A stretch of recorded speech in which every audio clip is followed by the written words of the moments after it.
things Big 12. And away we go on a Monday.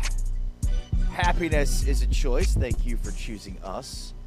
Along with James Wesley, I'm Ari Tepkins. Big 12 today on Big 12 Radio, presented by Modelo. Heard on TuneIn and watched on Big 12 Studios. Cheers to all you Modelo full-time fans out there. Modelo full-time fans know that the 2026 Big 12 sports slate started this past weekend, and a big upset for BYU over UCLA, 9th-ranked UCLA in Westwood. First win for BYU soccer in Westwood since 1998, so we're off and rolling on the soccer season. We are a week away, James. 1 week from today, we will be in a game week for the Big 12 with the TCU North Carolina game set to start the following weekend. So we're going to be in a game week next Monday. That's going to be awesome. It's crazy. Here for it. It's crazy, but yet not crazy. Right? Like all off season, it's been position rankings and deep dive, road to Arlington stuff, and now we finally get to actually preview some football games. Is TCU the only team that plays week 0? Didn't they kind of consolidate the week 0 schedule with the new college football calendar that goes into effect next year, where there won't be a week 0? Remember last year, like KU played Fresno State week 0. You had the big Kansas State, Iowa State showdown. This year, I think it's just TCU and North Carolina, at least when it comes to the Big 12. Yeah, from a Big 12 perspective, yes. I believe there are other games as well. Well, I don't care about those. San Jose State and USC, North Carolina State and Virginia. It's a good one. That's the game that was supposed to be played in Brazil, and then they canceled it and moved it back, and I think it's just a traditional home game now for one of those two teams. So, yeah, there's a bunch of games, actually, looks like. Memphis and UNLV, some good ones. I'm intrigued by that one. Florida State plays. Don't they always play week 0? Florida State? Yeah, it feels like every year. And maybe I just have their game against Boston College burnt into my brain, because really that was kind of the start of the downfall of Florida State just a few years ago when they played week 0 against Boston College. They had the transfer quarterback from Clemson, and they just looked terrible. I think they won the game, but it was like 12-10 or something disgusting. And then they lost like 7 in a row, and already Mike Norvell was on the hot seat.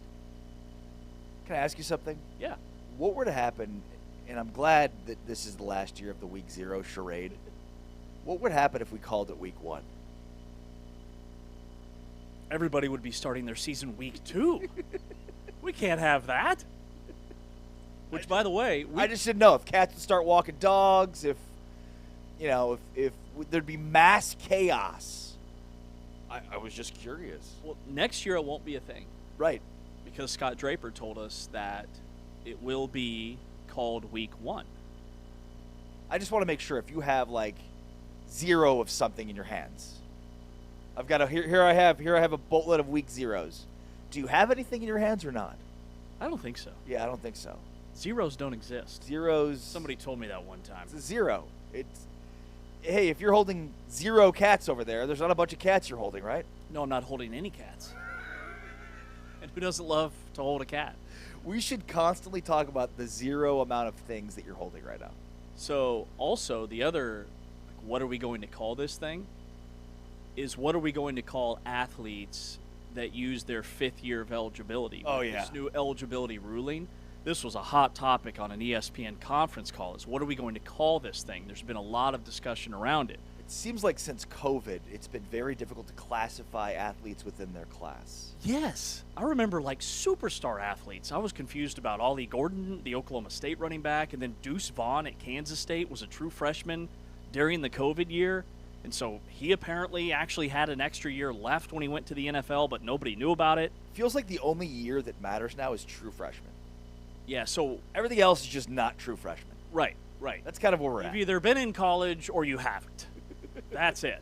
And then once you get to college, nobody knows how old you actually are. But I think the general rule of thumb is it's going to be called 5th year. So you'll have freshman, sophomore, junior, senior, and then 5th year players. Good. That's good. I'm glad we've got this with a grasp of how to call these things within the greater college football lexicon. We've got a busy show today. We're locked and loaded. If you missed Eddie Nunez, the athletic director at Houston, he'll join us later on. We go around Big 12 camps, get you caught up on all the storylines across Big 12 camps, at least the ones you need to know about, plus a Big 12 preseason predictions. Who's our player of the year, offensive player of the year, defensive player of the year, newcomer of the year, freshman of the year, special teams player of the year, coach of the year, surprise team. We'll name all of those. Can I ask you something? How could somebody be the player of the year and the offensive player of the year? Right. If you're the player of the year, you're probably the offensive player of the year. But I did come up with two different individuals just to mix it up a little bit. I like it. Yeah. Which running back do you go with? TBD. Got it. TBD. Got maybe it. It's a running back, maybe it's a receiver, maybe it's an offensive lineman. You know, there's a piece that came out over the weekend from ESPN from our friends Bill Connolly and Adam Rittenberg. And basically the conclusion of the piece is pace is dead. We used to live in a world where college football teams wanted to go fast and faster and fastest. They were just constantly pushing the envelope when it came to the speed and the pace for which they were playing. But now pace is dead. Offenses are more efficient than ever, but scoring is down because there's less football being played, whereas opposed to the pace era where teams were going really fast. And so because of that, there was a ton of plays, and because of that, there was a lot of scoring. And we saw as a result of that, defenses would start to substitute or would fall down and fake injury in order to slow the game down. Well, now tempo is dead, according to Rittenberg and Bill Connolly and the research they've done. Seconds per play went from 25 in 2016 to 26.9 in 2023 and has been holding there ever since. So basically the increase is up to 2 seconds, which is a pretty significant difference. 16 teams in 2015 averaged under 22 seconds per play. In 2025, 2 did. Florida Atlantic and South Florida. So teams are huddling more. You know, and look, when you play as many games as college football teams play, especially if you are going to play for a national championship, you're going to be playing more games. Attrition is a real thing.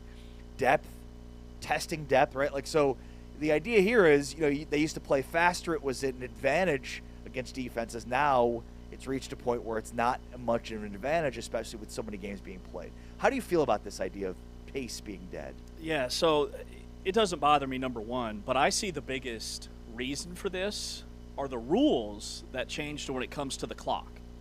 I do think teams are playing at a slower tempo, yes.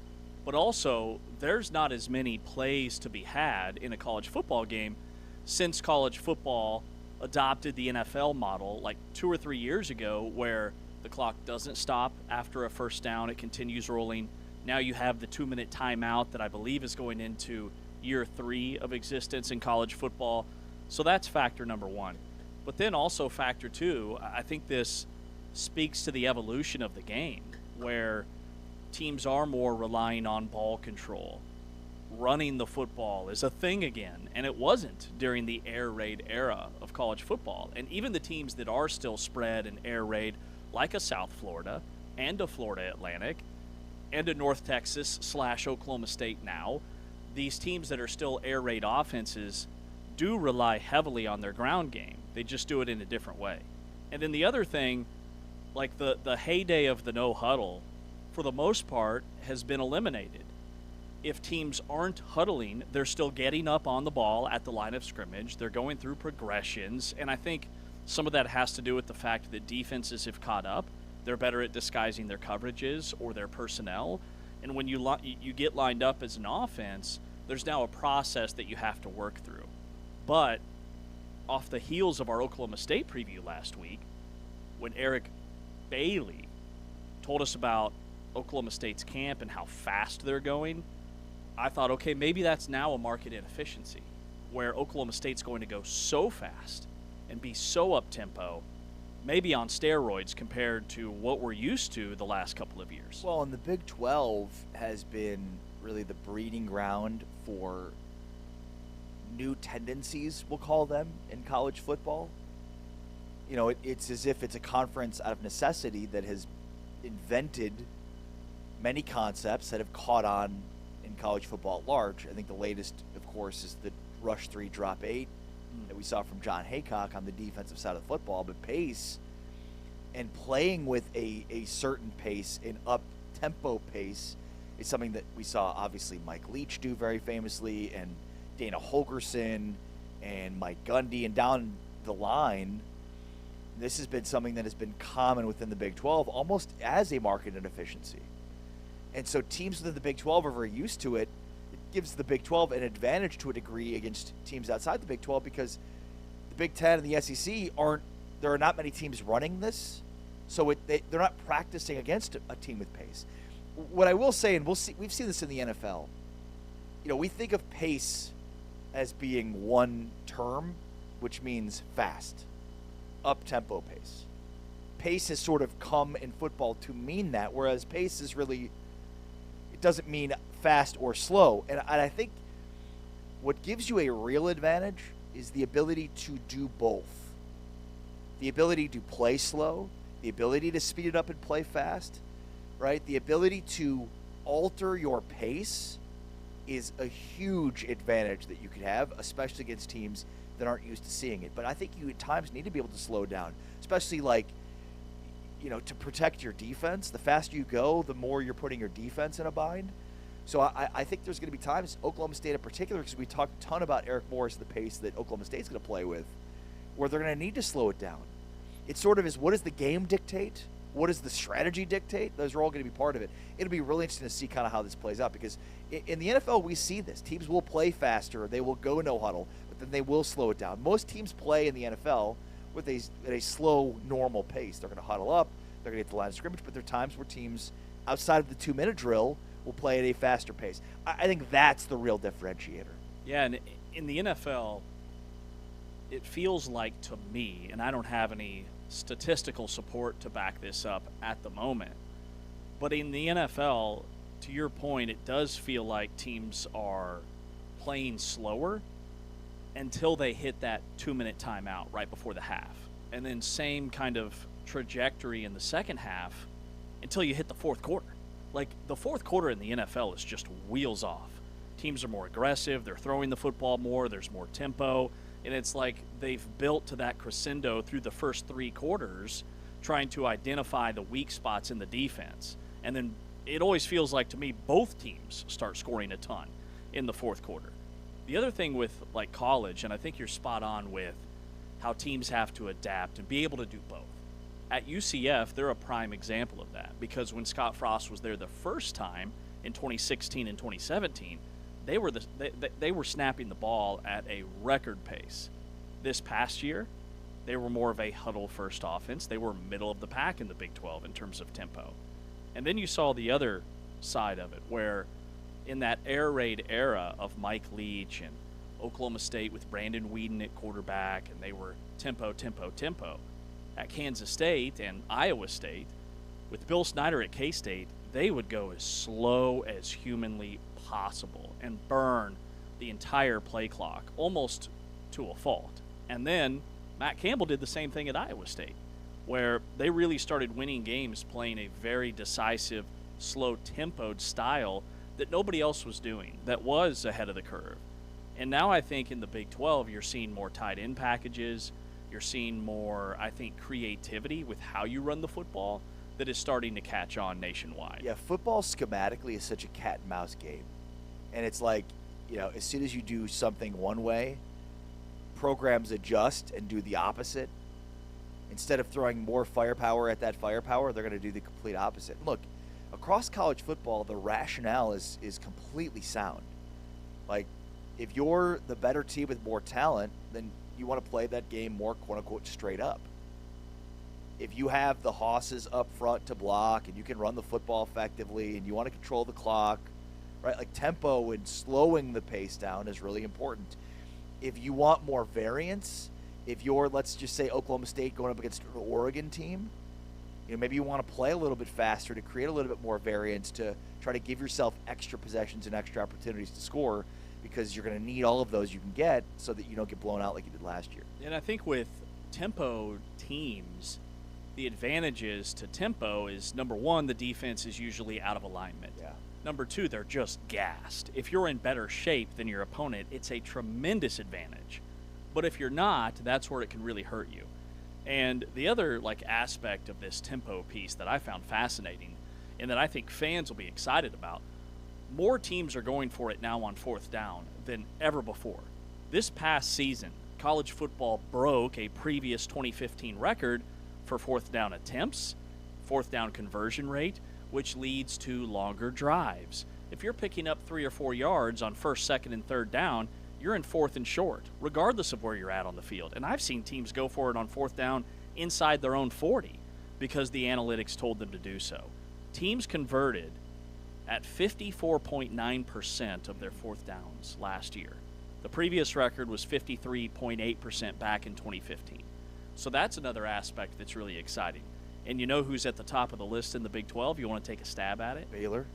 Baylor, no, but they're up there. Well, in terms of the percentage of going for it or percentage of successful? There's one coach that leads the Big 12 in fourth down attempts. He goes for it more on fourth down than anybody else in the league and top 3 in the country. Is he new to the league? No.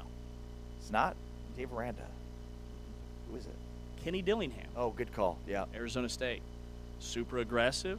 Now, I do wonder, too, this is one of those newer trends with teams going more and more for it, and certainly in the NFL, too. I wonder if this is one of those where 5-10 years from now we look at, going for it on fourth down, that percentage is down. Oh, yeah. Right? Because it used to be, in many respects, more advantageous because teams weren't going for it as much. They weren't as prepared. So you wonder if teams become more prepared for it, and especially the way teams sequence now. Totally. Sequencing is big. It's you call a play on second down thinking that it's more of a first down because fourth down is now third down in a sense. 5 years from now, teams will be putting their 350-pound nose tackle on the field to get ready for a fourth down. Yeah. They'll start stuffing the play. And I think some of this was kind of bottled up and embodies the tush push that we saw from the Eagles, right? A very new age progressive thing that trickled down to college football where we saw teams like Kansas State, teams like Iowa State. We saw teams in the Big 12 running that play. Fourth down, it was a gimme. In college sports, the more things change, the more they stay the same. And the more things stay the same, the more they change. That's James Wesley. I'm Ari Tepkin. It's Big 12 Today on Big 12 Radio, presented by Modelo. We've got Eddie Nunez, the athletic director at Houston, coming up. On the way next, though, we go around Big 12 camps, get you caught up on what's going on at Cincinnati, at Utah, at Baylor, with Hosea Wheeler bringing a championship mentality to that Bears defense. Plus, record-setting fundraising at Colorado. It's all coming up as we check in across Big 12 camps. This is Big 12 Today, presented by Modelo. Heard on TuneIn and watched on Big 12 Studios.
All right, let's check in on what's going on across the Big 12 as camps are underway.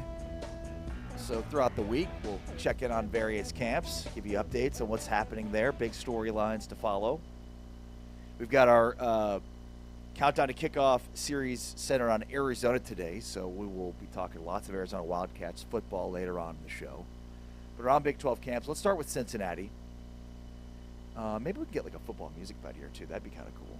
I like that. Should have asked for that before the segment started, but here I am asking for it now. Damon says I understand the assignment. All right, what will Cincinnati's offense look like? Will it skew run or pass? This via Scott Springer from the Cincinnati Enquirer. And I think what's interesting to me about this is you and I have Cincinnati in our consensus poll last of the Big 12. But yet they have arguably the best offensive line in the Big 12, with certainly two guys we'll be talking about when it comes to draft prep. I think Evan Tegesdal will end up becoming the top overall interior lineman in the upcoming draft. Plus, Taratayo is really good. Joe Cotton, those are guys that are going to be drafted as well. So we'll have three guys, I think, as part of our draft prep in April. So, I mean, we should spend a little time looking at this offense in terms of, will it be explosive? What will be the priority? It's been a pass-first offense under Brennan Sorsby. But historically, as Springer looked at, Scott Satterfield's had the most success as an offensive coach, an offensive coordinator, and head coach when he's been skewed more heavy in terms of the run game. And I think that'll be a really interesting story to follow this year because J.C. French had 300-plus rushing yards last year and has had over 600-plus rushing yards in the last two seasons. So that's an element of his game that I think that'll be heightened by being within the Satterfield offense. And then what they have at running back with Zion Johnson, Jabrian Payne, who comes in as a local kid from Notre Dame. They've got a lot of cooks in the kitchen at running back. So Scott Springer asking, will this be a offense skewed more heavily towards running or passing? And it feels like Satterfield will have more success if they skew more towards running. Yeah, I lean run, which Cincinnati was 5-2 last year when they outrushed their opponent. So when they were able to establish that ground game, that's when they were most successful. But they had other games where the defense gave up a ton of yards and a ton of points, and they found themselves in such a hole that they had to abandon the ground game. The game that sticks out is their road game at Utah. There was a lot of hype going into that one. They were 7-1, and they got the doors blown off of them because they just could not keep up. So I lean run first. When you have a dominant offensive line, what's been touted as the best O-line in the league, at least coming into the season, a top 5 offensive line nationally, you try and run the football. And their stable of backs, which they had a stable last year with Tawi Walker, the Oklahoma transfer. They had Evan Pryor, who's now at another power conference school, averaged over like 7 yards per carry, and really the ground game struggled when he got hurt towards the tail end of last year. So I think they're going to try and run the football first. And the fact that J.C. French has that ability, I think, is what made him attractive to Scott Satterfield. I love Jabrian Payne. Okay, he's a local kid. He's coming back home. He's much more comfortable here. He was number 3 on Notre Dame's depth chart last year because he was buried behind a pair, not just one, right, but 2 first-round NFL draft picks, one of them who goes in the top 5. There were not a lot of carries to go around for him. He could be a star in this league, and he could be a huge impact player for their offense right away. Yeah, and I think when we talk about pace last segment, Cincinnati's a team that's going to want to sort of slow it down, especially against offensive juggernauts like Oklahoma State, some of these better offensive teams in the league. So I think their ability to be an effective ground game is going to be critical. With Sorsby, it's totally different. You're kind of bending to the whims of a quarterback with tons of talent in Sorsby. Now it feels like they've got way more of a game manager in French, who I think will be better off for Satterfield's offense.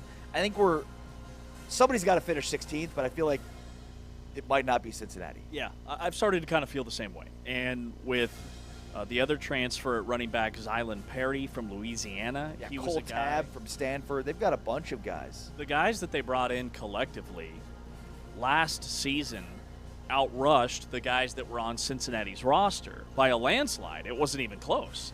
But last year they had to abandon the ground game in those last 4 or 5 games, the last month of the season, because their defense was just getting gashed. And I think a lot of that had to do with the fact that Dante Corleone, his workload had to be managed towards the tail end of last year. So for me, it's going to start defensively. What does Nate Woody bring to the table? The Army defensive coordinator who will install a very different scheme defensively. They're moving Antoine Peak from safety to linebacker, trying to be more explosive, and they're going to have a consistent 4-man front, which is something they never did the last couple of years under Tyson Bite.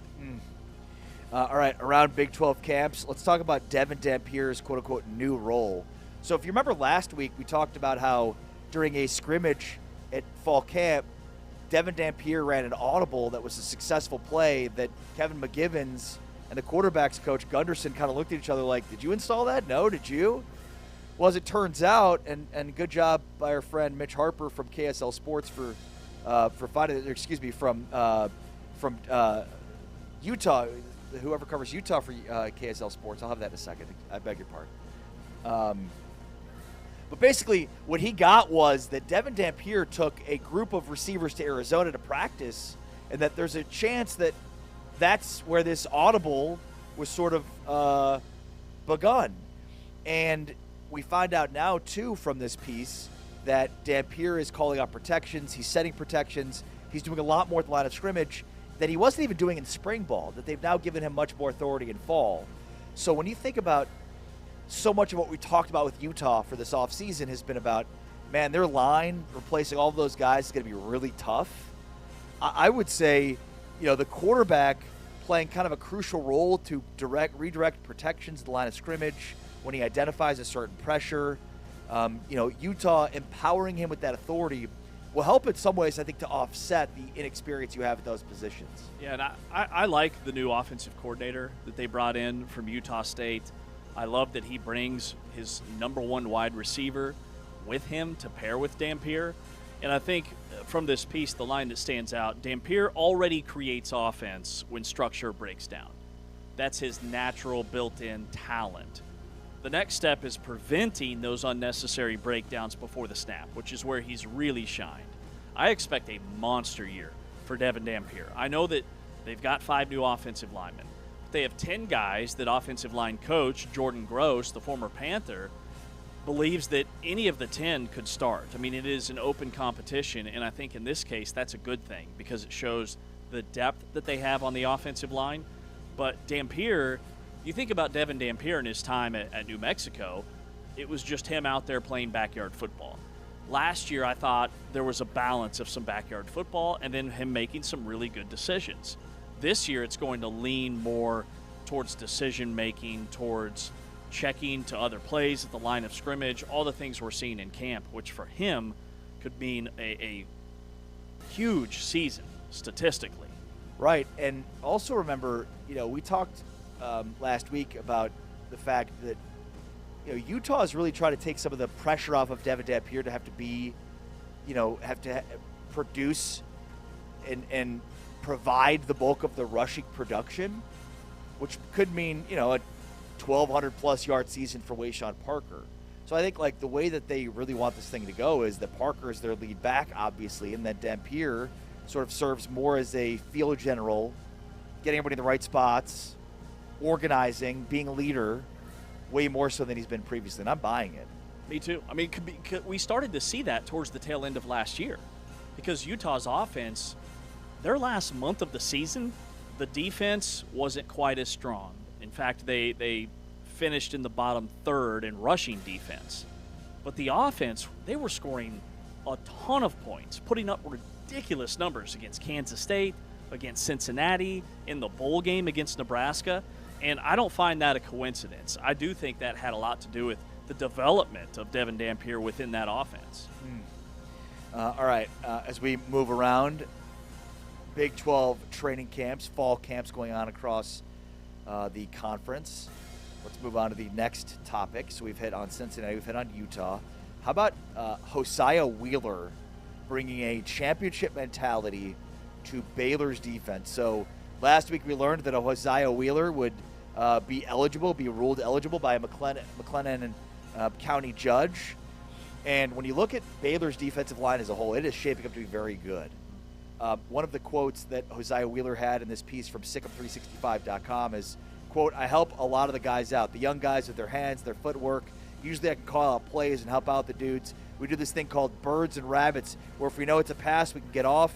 If we know it's a rabbit, we can gear up for the run. I bring a lot of experience, an older guy mentality, and an aggressive mentality. I'm trying to get everybody to just go run through some stuff," end quote. So he's obviously a leader. He's been on a championship defense before. He's been, a huge piece to that. So there's respect that he gathers in that locker room. And now that he's fully eligible, it's wheels off in terms of the buy-in, in terms of leadership.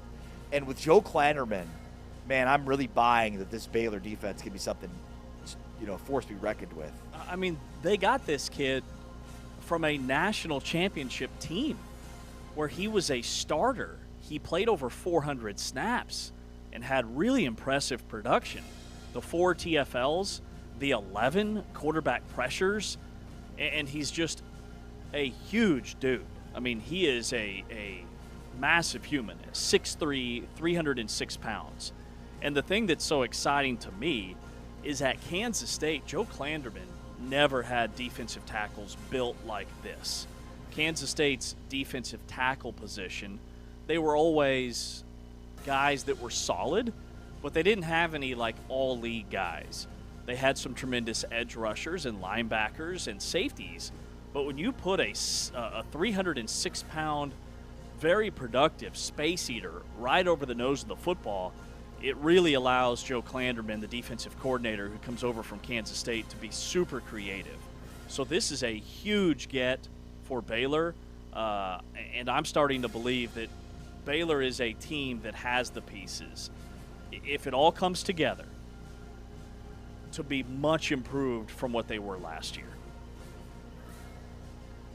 Well, and then, they added Travion Mitchell, the defensive tackle from South Florida.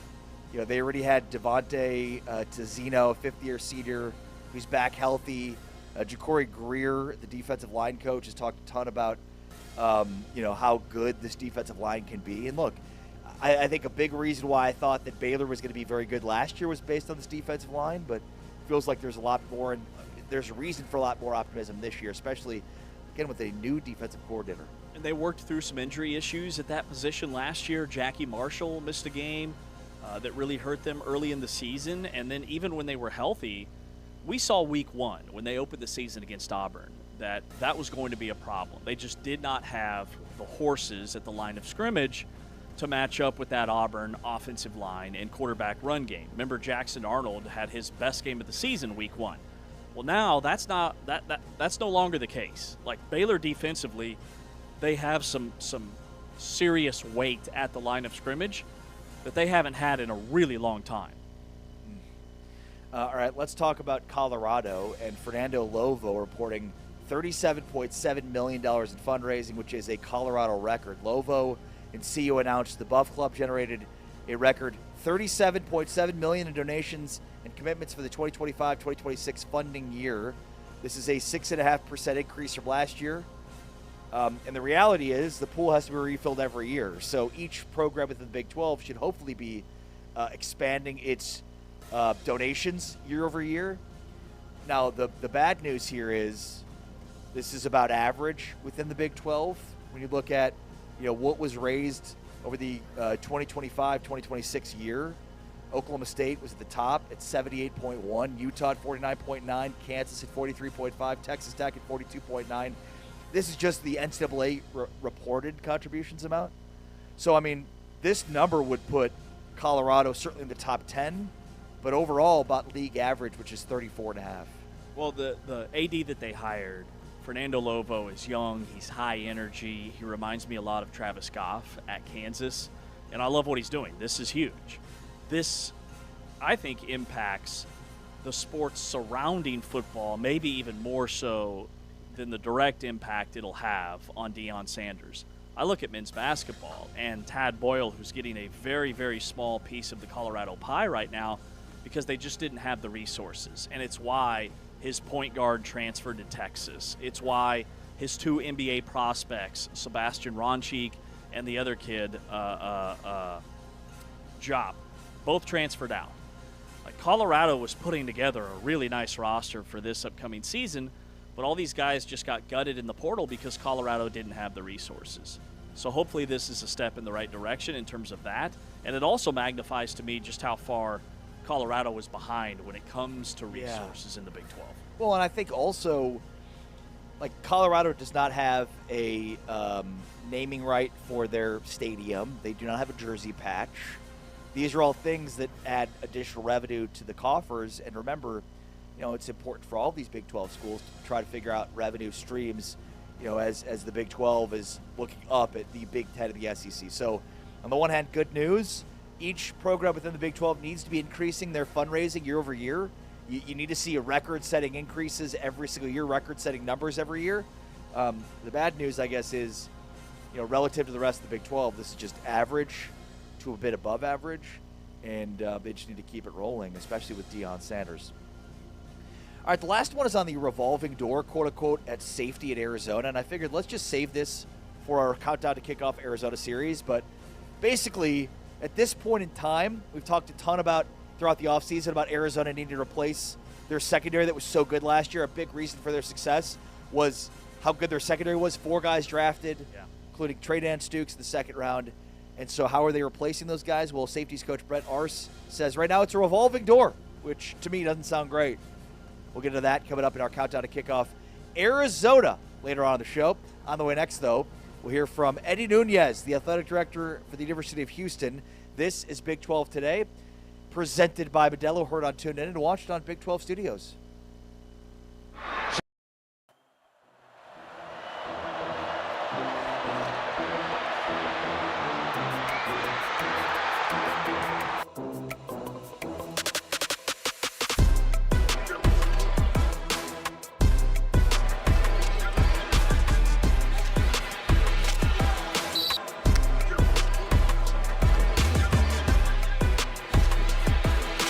Plays at the line of scrimmage.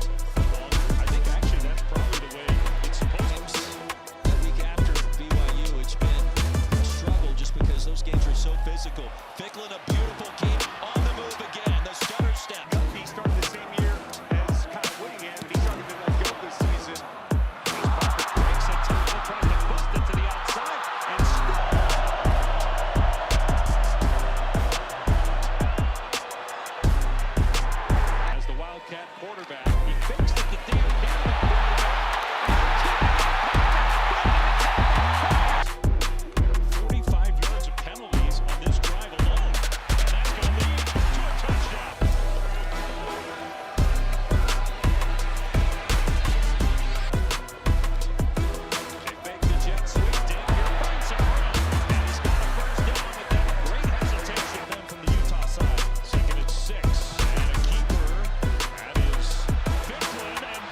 Big 12 today here on Big 12 Radio. Brought to you by Modelo, heard exclusively on TuneIn. We are awaiting Eddie Nunez, the AD at Houston, and I'm going to join the video call as soon as I find it here in just a moment. A lot of exciting things happening down in Houston, man. They were a preseason top 25. The coaches poll that just came out yesterday, they check in at number 24. Their first preseason top 25 ranking since they joined the Big 12. And then with men's basketball, all the success that they've had year over year, a loaded roster this season that Kelvin Sampson has put together, some high-profile transfers. Love the kid from Kent State, who is just a freak athletically. Averaged 18 points and 11 rebounds. JoJo Tugler is going to be playing a different position this year. They're going to put him at the 4 because they have a 7'1" 5-star center in last name Diane. Afrin Diane, I believe is how you say his first name. Highly touted prospect, 7'1". So, like, he makes Chris Sinak Jr. look small. It's so crazy to me how Kelvin Sampson can just reload, retool, reload, whatever you want to call it, and still has a great team. He still has a national championship contending team. Houston's going to be really good on the basketball side. Houston's going to be really good on the football side. I can't wait to talk to Eddie Nunez because, he has two coaches on both sides, particularly in football and basketball, who just both know how to win. And I can only imagine. I want to ask him how easy that makes it for his job. And I don't mean that like in a bad way. I'm saying like you have two really good coaches who, at the very most, know how to, just figure out winning ways and bring a winning culture. And the athletic director at Houston, Eddie Nunez, joins us now on the program. This is Big 12 Today on Big 12 Radio. Hey, Eddie, how are you? I'm great. How you guys doing? Man, fantastic. Wow. Thank you for your time. I want to share a quick story with you. So this past February, Valentine's Day weekend, I was calling the Houston-Kansas State game, men's basketball for NBC, so I was in Houston. It's Valentine's Day, so I'm trying to navigate the whole work-wife thing. So I bring my wife with me down from Dallas. We had a lovely weekend in Houston, and she said, she loves Kelvin Sampson. She said, can I meet Kelvin Sampson? That's what I want for Valentine's Day. No flowers, no box of chocolates, no nothing. Just let me meet Kelvin Sampson. So I long story short, she comes to shoot around with me. They're taking pictures. They talked for like a half hour after practice. I'm just on the outside looking in. That's just the kind of guy. He's giving us marriage advice that Kelvin Sampson is. That's just the Houston way. It was incredible. Well, I'm glad that experience, but that's who he is. Look, he's intense, and what you see on the court, that is who he is. I mean, he is somebody who loves, he's passionate about to be able to help the student athletes, to help his team be the best. But he really, all that what you just said, I mean, he's the first one to sit down, have a conversation about life and opportunity and get to know people. And so as hard as he can be on the court, he's also that kind of genuine person off the court, which is great. Eddie, I truly believe that because I have a personal story as well. My dad, who unfortunately passed away, but he was a huge Kelvin Sampson fan. And when I had the opportunity to meet Kelvin, Kelvin said a lot of nice things and to me about grief and just life and how my dad would be proud. So I really appreciated that. I wish my dad could have had the opportunity to meet him, but I really appreciate Kelvin. How is being the person that Kelvin is, describe how he is able to just bring in the type of culture that just fits Houston so well. Yeah, I think this started way before me, of course. And so me understanding what he had to go through to build that culture here, like anything else, when you take a program that has had its ups and downs and hasn't had success on a consistent basis, to be able to reframe everybody's mindset, it takes some hard work. It's going to take some risk, selling, getting people to buy in on his vision. But what you see today is a culmination of all those years of just working hard, just continually be consistent. It's important to have a belief and a desire to be great, but getting your kids to know that everything we're going to do is not going to be easy. But I promise you, if you do it, you're going to be better when when this is over. And for till the landscape has changed as much as it has over the last several years. He didn't have kids transferring out of his program. I think he had one or two in the last 10 years there for a while there. It was an unbelievable number. And it was because the kids bought into the culture. They understood it. And as hard as he is, and I played for a coach in Billy Donovan. And I remember people always saying that it was back in his early Billy Donovan age when he was Billy the Kid, and he had a lot of fire and a lot of intensity when he coached, but off the court, he was exactly what you mentioned earlier. James, it was that connected. Coach Sampson's the same way. He finds a way to connect, but he also teaches life lessons. So as hard as it is, he's never going to put you through something that's gonna challenge you to a point that you're not going to be able to find a way to be successful. If you are committed to the process, he's going to help you. That culture, that family, that everything that you hear about, that's real. That's real with him, and it's I've enjoyed being here and being able to be a part of it in my own way. Well, Eddie, you guys are also winning at football now too. A 10-win season last year. The coaches poll just came out yesterday. Houston's in the top 25.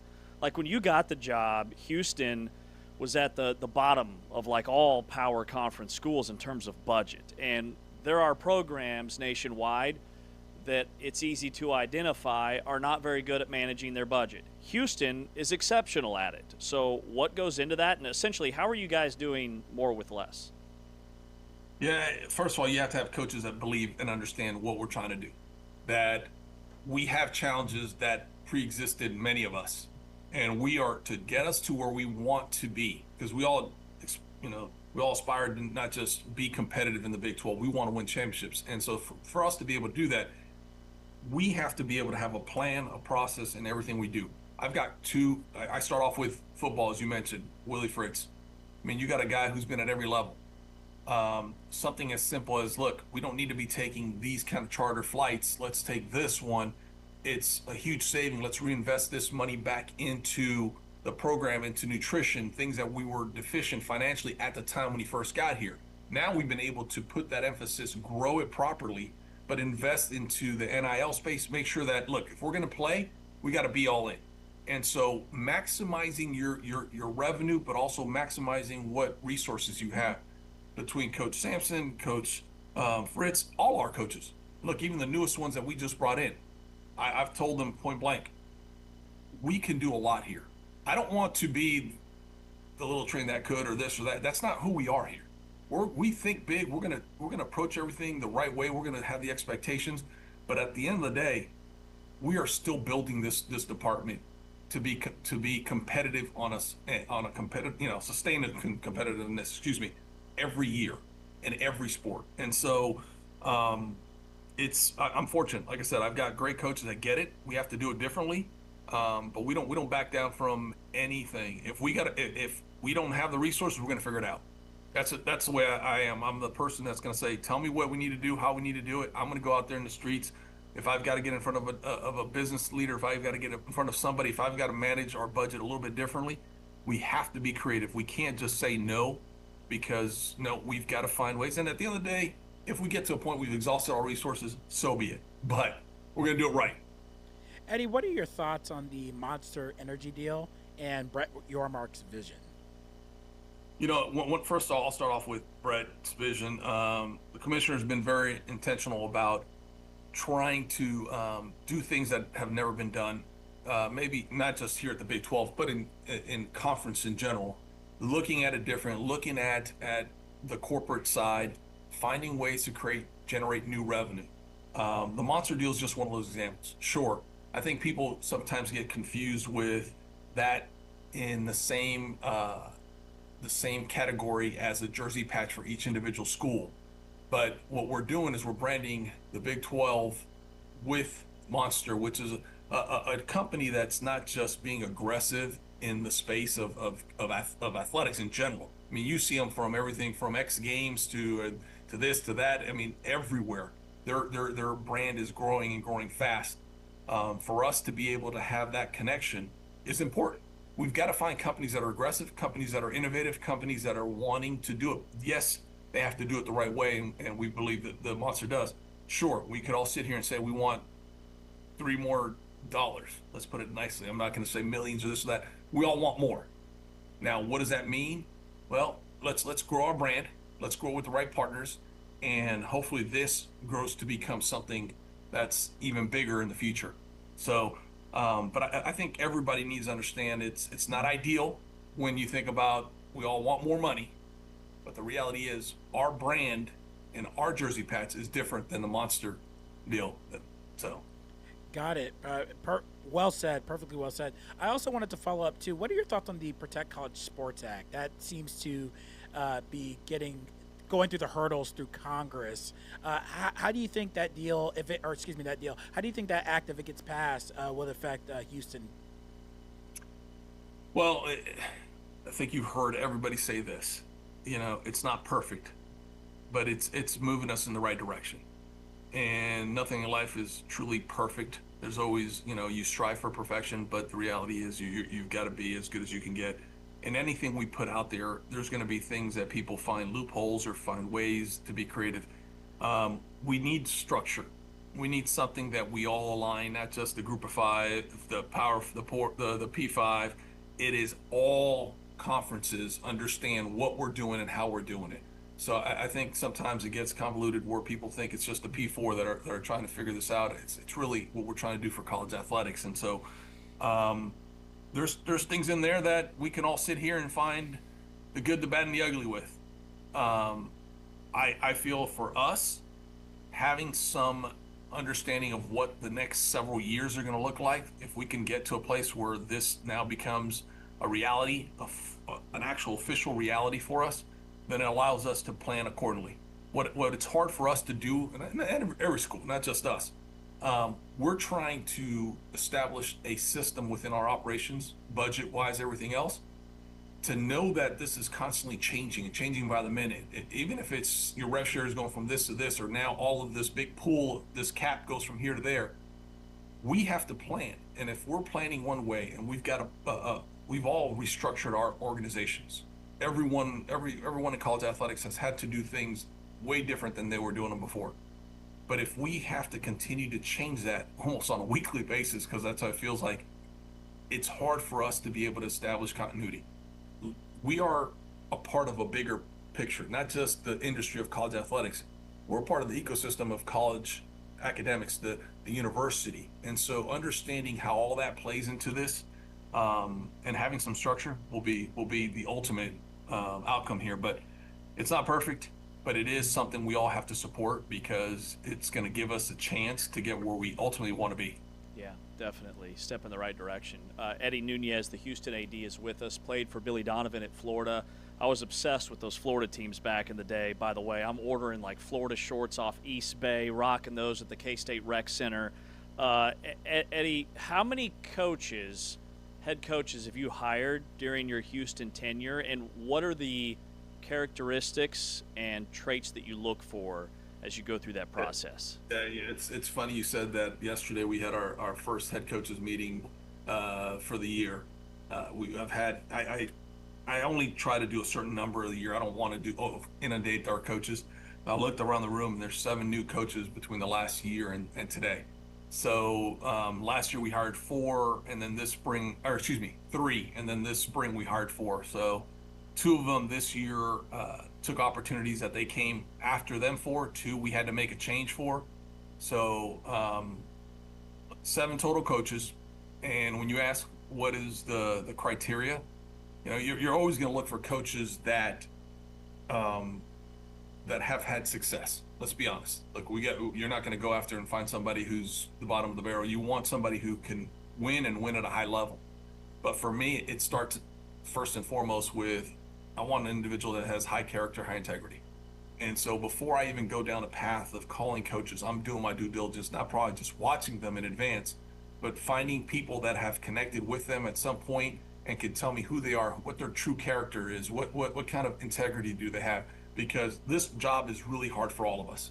And if I can't have a coach that I can trust and I can know is doing it for the right reasons, I want somebody to push the needle. I want somebody to be innovative. I want somebody to be creative.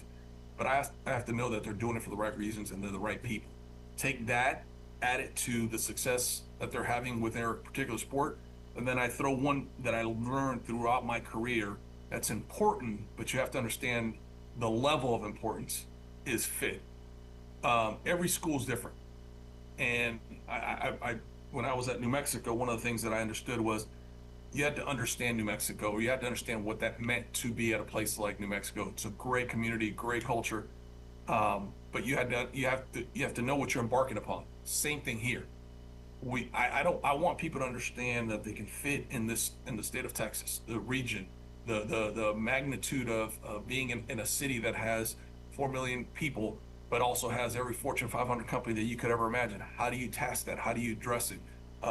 You understand that we are not just building this program, we're building it bigger and better than it's ever been. So that's the vision that I have for all our coaches, finding the right people. Ultimately, after that, it just becomes, if it's in my gut, if it feels like it in my gut after having conversations, then we ultimately go the path that we've done. Love it, man. Love it. I bet there are times where it feels like every day you wake up and college athletics has a new rule, but we appreciate your time. I appreciate you guys. Thank you again for what you do for the conference. And anytime you all need any of us, let us know. We're here. Awesome. Thanks, you, Eddie. Good Appreciate to see it. you. See you guys. Have a great one. All right. Eddie Nunez, the athletic director at Houston. So much success within that program when you look at men's basketball, when you look at football, who went undefeated on the road last year, first time they had done that in like 2 decades, win 10 games under Willie Fritz, and now getting all this preseason hype. It is awesome to see. Yeah, I love it. I wish Houston was ranked a little bit higher, and I'm sure Eddie does too. But I think the football program is in really, really good hands, and I really loved what he said about Calvin Sampson. It's one thing because we see it on the forefront, being on the media side, but Eddie, he's with guys like Calvin Sampson, guys like Willie Fritz, constantly, dang near every day, and to see that up close, the basketball and football side, and off the field and off the court side, I thought that was tremendous. Awesome stuff. We had a bunch of ADs today. We'll tell you who they were, how you can find replays of those interviews coming up next. He's Taman. I'm James. This is Big 12 Radio. Pressure again off the edge. Wigman has Koziel. He's got room to run. Touchdown. Great protection. Jump ball for his tight end. And he reeled it in. Wow. How about Tanner Koziel? Tanner Koziel on that play. Goes up in the middle of 3 defenders. Oh, nice. To the end zone. The tight end, Koziel. Touchdown, Houston. True 6'7", he blinked, he didn't blink and said, absolutely he is. And when you've got that against a guy who although isn't short at 6 foot, and Marquise Groves Killebrew, 6 foot 179, the red shirt junior transfer is no match for a guy 6'7", 257. You've got reach on him, you got size on him, and a quarterback that can put it right on the spot. That's outstanding football. Looking for 6 instead of 3. Wigman, touchdown! His favorite target, Tanner Koziel. That point to the flat, he's going to be the crosser versus man coverage. Got to double team this guy everywhere on the field.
It's Big 12 today on Big 12 Radio. We are about 15 minutes away from our countdown to kickoff Arizona. Along with James Wesley, I'm Ari Tepke. Great to have you with us today and every day here on your home for the Big 12. Tune in and Big 12 Studios. Make sure to check us out on the TuneIn app. If you have not yet already, download the TuneIn app and search Big 12 and favorite the channel. That way it shows up each and every time you open up the app. Also, check out Big12Studios.com, where you can find all the platforms where you can stream us, including YouTube, Amazon Prime Video, Roku, plenty of other platforms. So check us out there as well. All right. The preseason's about predictions, right? It's about figuring out which predictions make sense. It's about going on a limb and making some wild predictions. And so we thought we'd predict the end-of-year awards before the season's even started. Why not? Why not? This will go in line with many of the things we've talked about throughout this offseason, but we're going to choose our player of the year, our offensive and defensive players of the year, newcomer and freshman of the year, special teamer of the year, coach of the year, and surprise team. Let's start there. Surprise team. Starting at the bottom. Why would you start with player of the year? You got to keep people in it. Boring. Yeah. Okay. Surprise team. I have Kansas State. I'm drinking the purple Kool-Aid. 6-6 last year, turned down their bowl game. 5-4 in Big 12 play. All 4 of their Big 12 conference losses were single possession games, and you could argue that K-State gave away a couple of them. They started the season 1-3. It was their worst start since like the 80s. They were a 17-point favorite at home. They lose to Army. They had that narrow loss to Iowa State week 0. I see with Avery Johnson at quarterback, paired with Colin Klein, this offense explodes. Joe Jackson is back at running back. John Pastor, a preseason all-league offensive lineman, is back at tackle to anchor that offensive line. I love that they gave Wendell Gregory such a bag that he didn't even take any other visits. The Big 12 reigning freshman of the year defensively. He's an explosive edge rusher. My only concern about K-State is their secondary and their linebackers. But Jordan Peterson, the new defensive coordinator, secondary is what he does. He molded 2 Kansas Jayhawks into NFL draft picks. The secondary and the defense, the position groups that he oversaw at Texas A&M were elite. And so I love all the things that are coming together for K-State from a coaching staff, experience, portal class, and schedule. They might be favored in 10 or more games this season. So K-State's my sleeper team. You're such a homer here. I mean, really? And what does surprise team even mean? Does it mean that you have them competing for the Big 12 championship or what? From where they were last year, top 4 finish, I would say, in the Big 12. Out of 16 teams, if you finish in the top 4, you are in the conversation for a Big 12 championship. Gosh, such a bad pick. My sleeper pick is also Kansas State. What? What? It can't be. It is. Actually, this makes me feel less crazy. Yeah. To have a Jayhawk picking my team as the sleeper team makes me feel much better. I mean, I felt like I really brought it with the stats and data, but this drives it home. This nails it in. Do you like how I really went the other way for hitting you hard with the, I'm also going to go Kansas State here? I mean, the schedule is, within the Big 12, only Texas Tech has an easier schedule. That says a lot.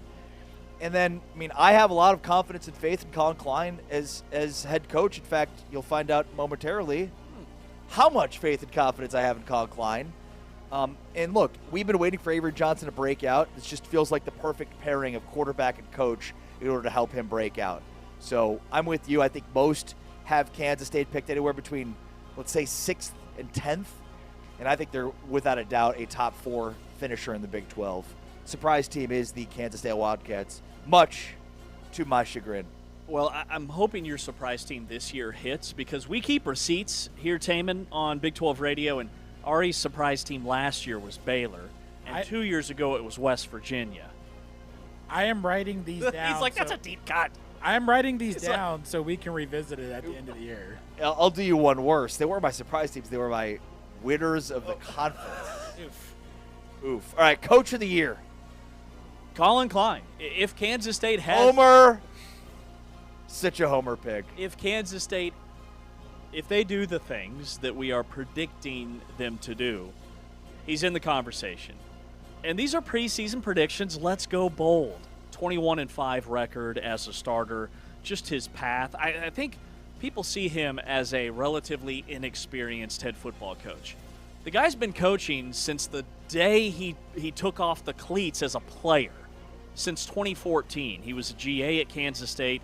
Then he works his way up at Northern Iowa, which is where Bill Snyder started his coaching career.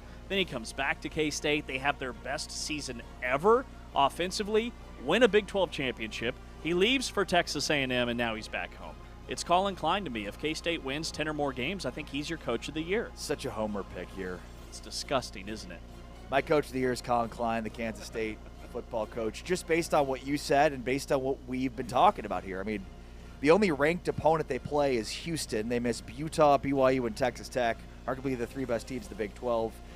They also, there's a precedent here that shows that Colin Klein is such a wonderkind in terms of offensive football, and I think his pairing with Avery Johnson is just the perfect timing for a guy that has the experience, but at this point has been a disappointment, I would think, relative to expectations.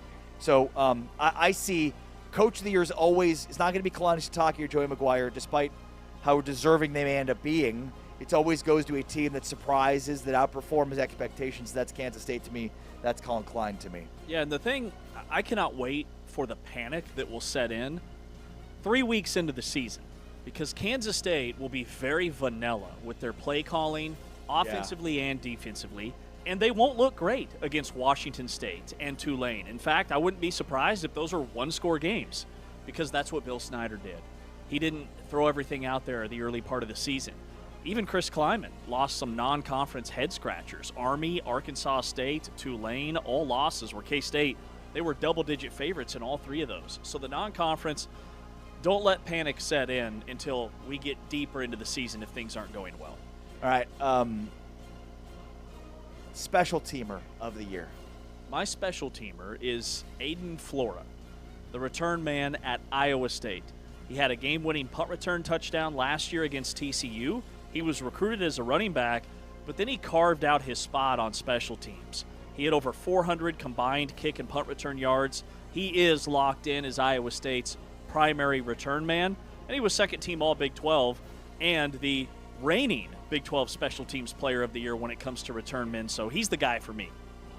I'm going to go with punter Palmer Williams from Baylor, who was the Special Teamer of the Year in the Big 12 in 2025, averaging a conference best 46.92 yards per punt, was an All-American selection by multiple outlets, and a Ray Guy finalist. Look, I think Baylor defensively, we've talked about it, their defensive line should be pretty good. I think this is a team that may be playing the field position game a bit this year. I think their offense takes a step back. So Baylor's a team to me that'll be built on defense and special teams, which is bizarre because for the last couple of years they've not been built on defense. But give me Palmer Williams as the special teamer of the year in the Big 12. They have the best punter in the nation. Best punter in the nation. I mean, he is the best punter in the country, and teams don't want to have to punt, but when they do, he's elite. All right, freshman of the year. Man, this was tough. Is an offensive lineman going to be the freshman of the year? That's where I went number one. Then I look at skill position guys. There aren't a ton of freshmen, but the one guy that keeps coming to the forefront for me is Keyshawn Henderson, the quarterback at Houston. I think they find ways to get him on the field, whether it's special packages. They did this with Zion Chris a couple of years ago. He's just too good. I mean, a 5-star, has all the tools. He'll be QB2, but also if Connor Wegman, his durability has been a concern his entire career. Even last year, he didn't miss any starts, but he missed time within the game itself. This year, that'll be Keyshawn Henderson taking those reps. Kelvin Obot, the left tackle for Utah. Nice. And look, I think what we've seen so far from Kemp is that he's not slated to start right away at left tackle, but I think his talent is just far too much to overlook. And when you with the replacements that Utah needs along their offensive line to have that talent and not utilize him, at some point I think he's going to be starting. At some point I think he solidifies at left tackle position, and Kelvin Obot's my freshman of the year, the left tackle, or the tackle, I should say, for Utah. All right, how about newcomer of the year? I go DJ Lagway, the Baylor quarterback, the #1 recruit in the country in the 2023 class. He's a Baylor legacy guy. His dad was a Bears running back in the late 90s. His career at Florida was rocky, but you have to remember, even as a true freshman, he saved Billy Napier's job during a 4-game winning streak where they were knocking off all kinds of top 25 teams. And then he had the regression. I think in a new system where he's comfortable, an offensive coordinator who has a proven track record with Sawyer Robertson, among others, even pre-Baylor, he is a magnificent developer of quarterbacks. And if that happens with Lagway, the mental aspect, I think he's your Big 12 newcomer of the year. Yeah, I'm going to go same school, different player. Hosea Wheeler will be my newcomer of the year. He was named eligible last week. There are a lot of guys, as we've discussed, the portal that could hit this newcomer of the year. This will be a highly contested award, but I'm going with, I think this Baylor defense is going to be legit. And it's funny because we've seen Baylor offensively kind of carry the load the last couple of years. I think it's defense that carries the day this year, and it's because of these 6'3", 300-pound interior defensive linemen. Here's the thing, too. A lot of times, interior defensive linemen don't stand out to win these superlatives or these awards, but I think the obvious shift in how good this defense will be as opposed to how bad it's been the last couple of years will put the responsibility squarely on Hosea Wheeler. So I've got Wheeler as the newcomer of the year in the Big 12. All right, here's our top 3 now. Defensive player of the year. I agree with the preseason media all Big 12 team in that I have A.J. Holmes, the defensive tackle at Texas Tech, who went to the same high school as Ed Oliver, who also played at Houston. Remember, Holmes transferred from Houston to Tech prior to last season, and he was better in high school than Ed Oliver, who's now in the NFL. His stats speak for themselves. He had 38 tackles, 10 TFLs, a bunch of sacks, first-team All-American. But I almost think he was overshadowed in some ways by David Bailey and Jacob Rodriguez. So to me, he's the best defensive player in this league. I have Holmes as my defensive player of the year. I also have A.J. Holmes as my defensive player of the year. This one is not one to overthink. When you've got a guy who is a first-team All-Big 12 returner and has the capabilities of becoming a game wrecker from the interior, that's the guy you got to do it. Now, with that being said, again, go back to the Wheeler comments, it's difficult statistically for a interior defensive lineman to stand out so much to get this award. So maybe it ends up becoming an Adam Trick or a Trey White, a pass rusher for Texas Tech, who will benefit from A.J. Holmes in the middle. But I at least wanted to, in the preseason, identify A.J. Holmes as being that dude. All right, offensive player of the year. Yeah, I go with L.J. Martin. He was the offensive player of the year. Boring. I know, and I do have concerns about his durability. But this guy is chasing the all-time BYU rushing record. Regardless of what BYU's defense looks like with Jay Hill departing, L.J. Martin is going to get his touches. And he's 100% healthy. The offseason shoulder surgery went well. First-team All-Big 12 and Player of the Year returning. I couldn't go anywhere else other than L.J. Martin. Quentin Joyner. Ooh. A name that is pretty under the radar but shouldn't be. Remember, a year ago, we were talking about the impact that Joyner's injury was going to have on the team overall, and it didn't really matter because of how effectively Williams and Dickey ran the football. Well, I think this year we're going to see just how good Quentin Joyner is. Remember, Joyner transferred from USC. He chose Texas Tech over Ohio State. It wasn't like, oh, here's a high recruit that is settling for Texas Tech. No. It was Texas Tech's in on a running back that chose Texas Tech over Ohio State. He averaged 7.6 yards per carry as a redshirt freshman at USC at 24, including a 75-yard burst against Penn State, and ran for nearly 5,000 yards at Manor High School, which is the same high school that Taj Brooks went to, the predecessor at Texas Tech that he's replacing. I think Quentin Joyner's the guy we're all sleeping on. He becomes the feature back for Texas Tech, and he, in a crowded backfield, emerges to have a huge year to lead the Big 12 in rushing. Quentin Joyner didn't get replaced last year. didn't get passed over last year, had a lost year last year, and he emerges this year. He's my offensive player of the year. All right, who is your player of the year? Yeah, my player of the year, I go back to the quarterback position. It's Devin Dampier. I look at Utah's schedule, and I see him just having an insane season. And statistically, what he did last year, completing 64% of his passes, the 24-5 touchdown to interception ratio, and the over 800 yards and 10 more scores on the ground, I think that is even better this year. He was your Big 12 offensive newcomer of the year. He was third team all-league, which means he was a top 3 quarterback last season. And that Utah offense went from the basement of the Big 12 in 2024 to number 4 nationally in scoring. And I think with the new OC, Kevin McGivern, giving him the freedom to operate within that offense at the level he already is in camp, Dampier, breakout year. I think he's your player of the year. Yeah, if there's one guy that I think we've talked about the last few weeks that has really emerged, in my opinion, as being a guy that's under the radar that could very well compete for a Big 12 championship, it's Devin Dampier in Utah. Good call there. I'm going with Bear Bachmeier, though, with this one. You know, I think this is a guy that is poised to take a huge step forward this year. After it's been well documented, he did not spend spring football in Provo last year and then won the job. The way they evolved the offense, Aaron Roderick and Bear Bachmeier, for me, I think this is going to be a huge year where he takes a step forward. And again, I have BYU winning the Big 12, so if I do, then I've got to have Bear Bachmeier as the player of the year. All right, that is our superlatives. Take a look at the end of season awards before the season even starts. Our countdown to kickoff features Arizona next. This is Big 12 Today, presented by Modelo. Heard on TuneIn and watched on Big 12 Studios.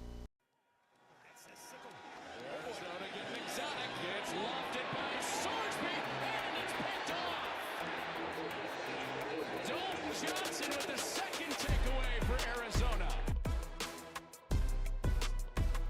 That was going to remain on the sideline today. That one looks laminated. Look out here. Howland flung for a huge loss. We know he can spin it, but so do Dalton Johnson and the Cats. Tonight getting his first career carries. Ball is loose. A lucky bounce for Bachmeier. Can he make the most of it? And that ball down the field is taken away for the second time tonight. Gotta be a good punt. Salgado Medina does get it away. And this will be touched by Kansas State. And it goes right through his hands. And Johnson on the recovery. Johnny on the spot. Lyman being able to swing it that well. Look at this second level blitz, and the Cats get hands on it again. Dalton Johnson part of that wave. Back-to-back pass breakups. Out of the shotgun.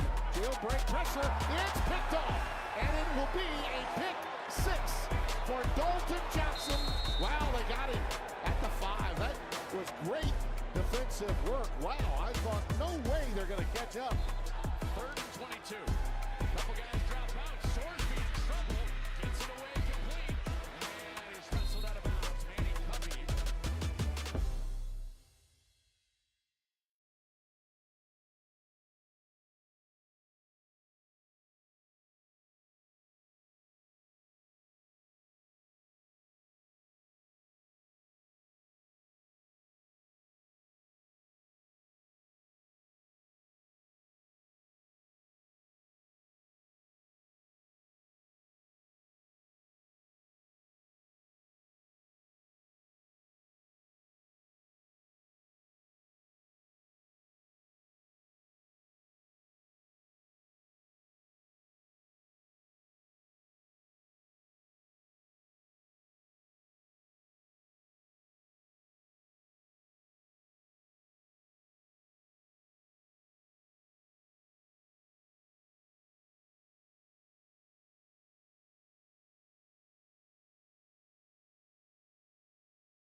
Big 12 today, presented by our friends at Modelo.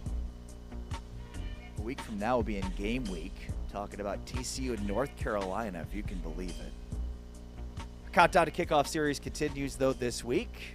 We are continuing to count you down to kickoff. How worried are you about North Carolina for TCU? Not at all. Same. Yeah. Is that based off of the mess that is North Carolina? Uh-huh. Yeah. Or how things went last year? Well, I think it's just, do I think North Carolina will be better? Yes. Do I think they'll be that much better? No. I feel the same way. Now, like, will they be better to beat UCF? Yeah. Maybe. But, like, this TCU team is very good.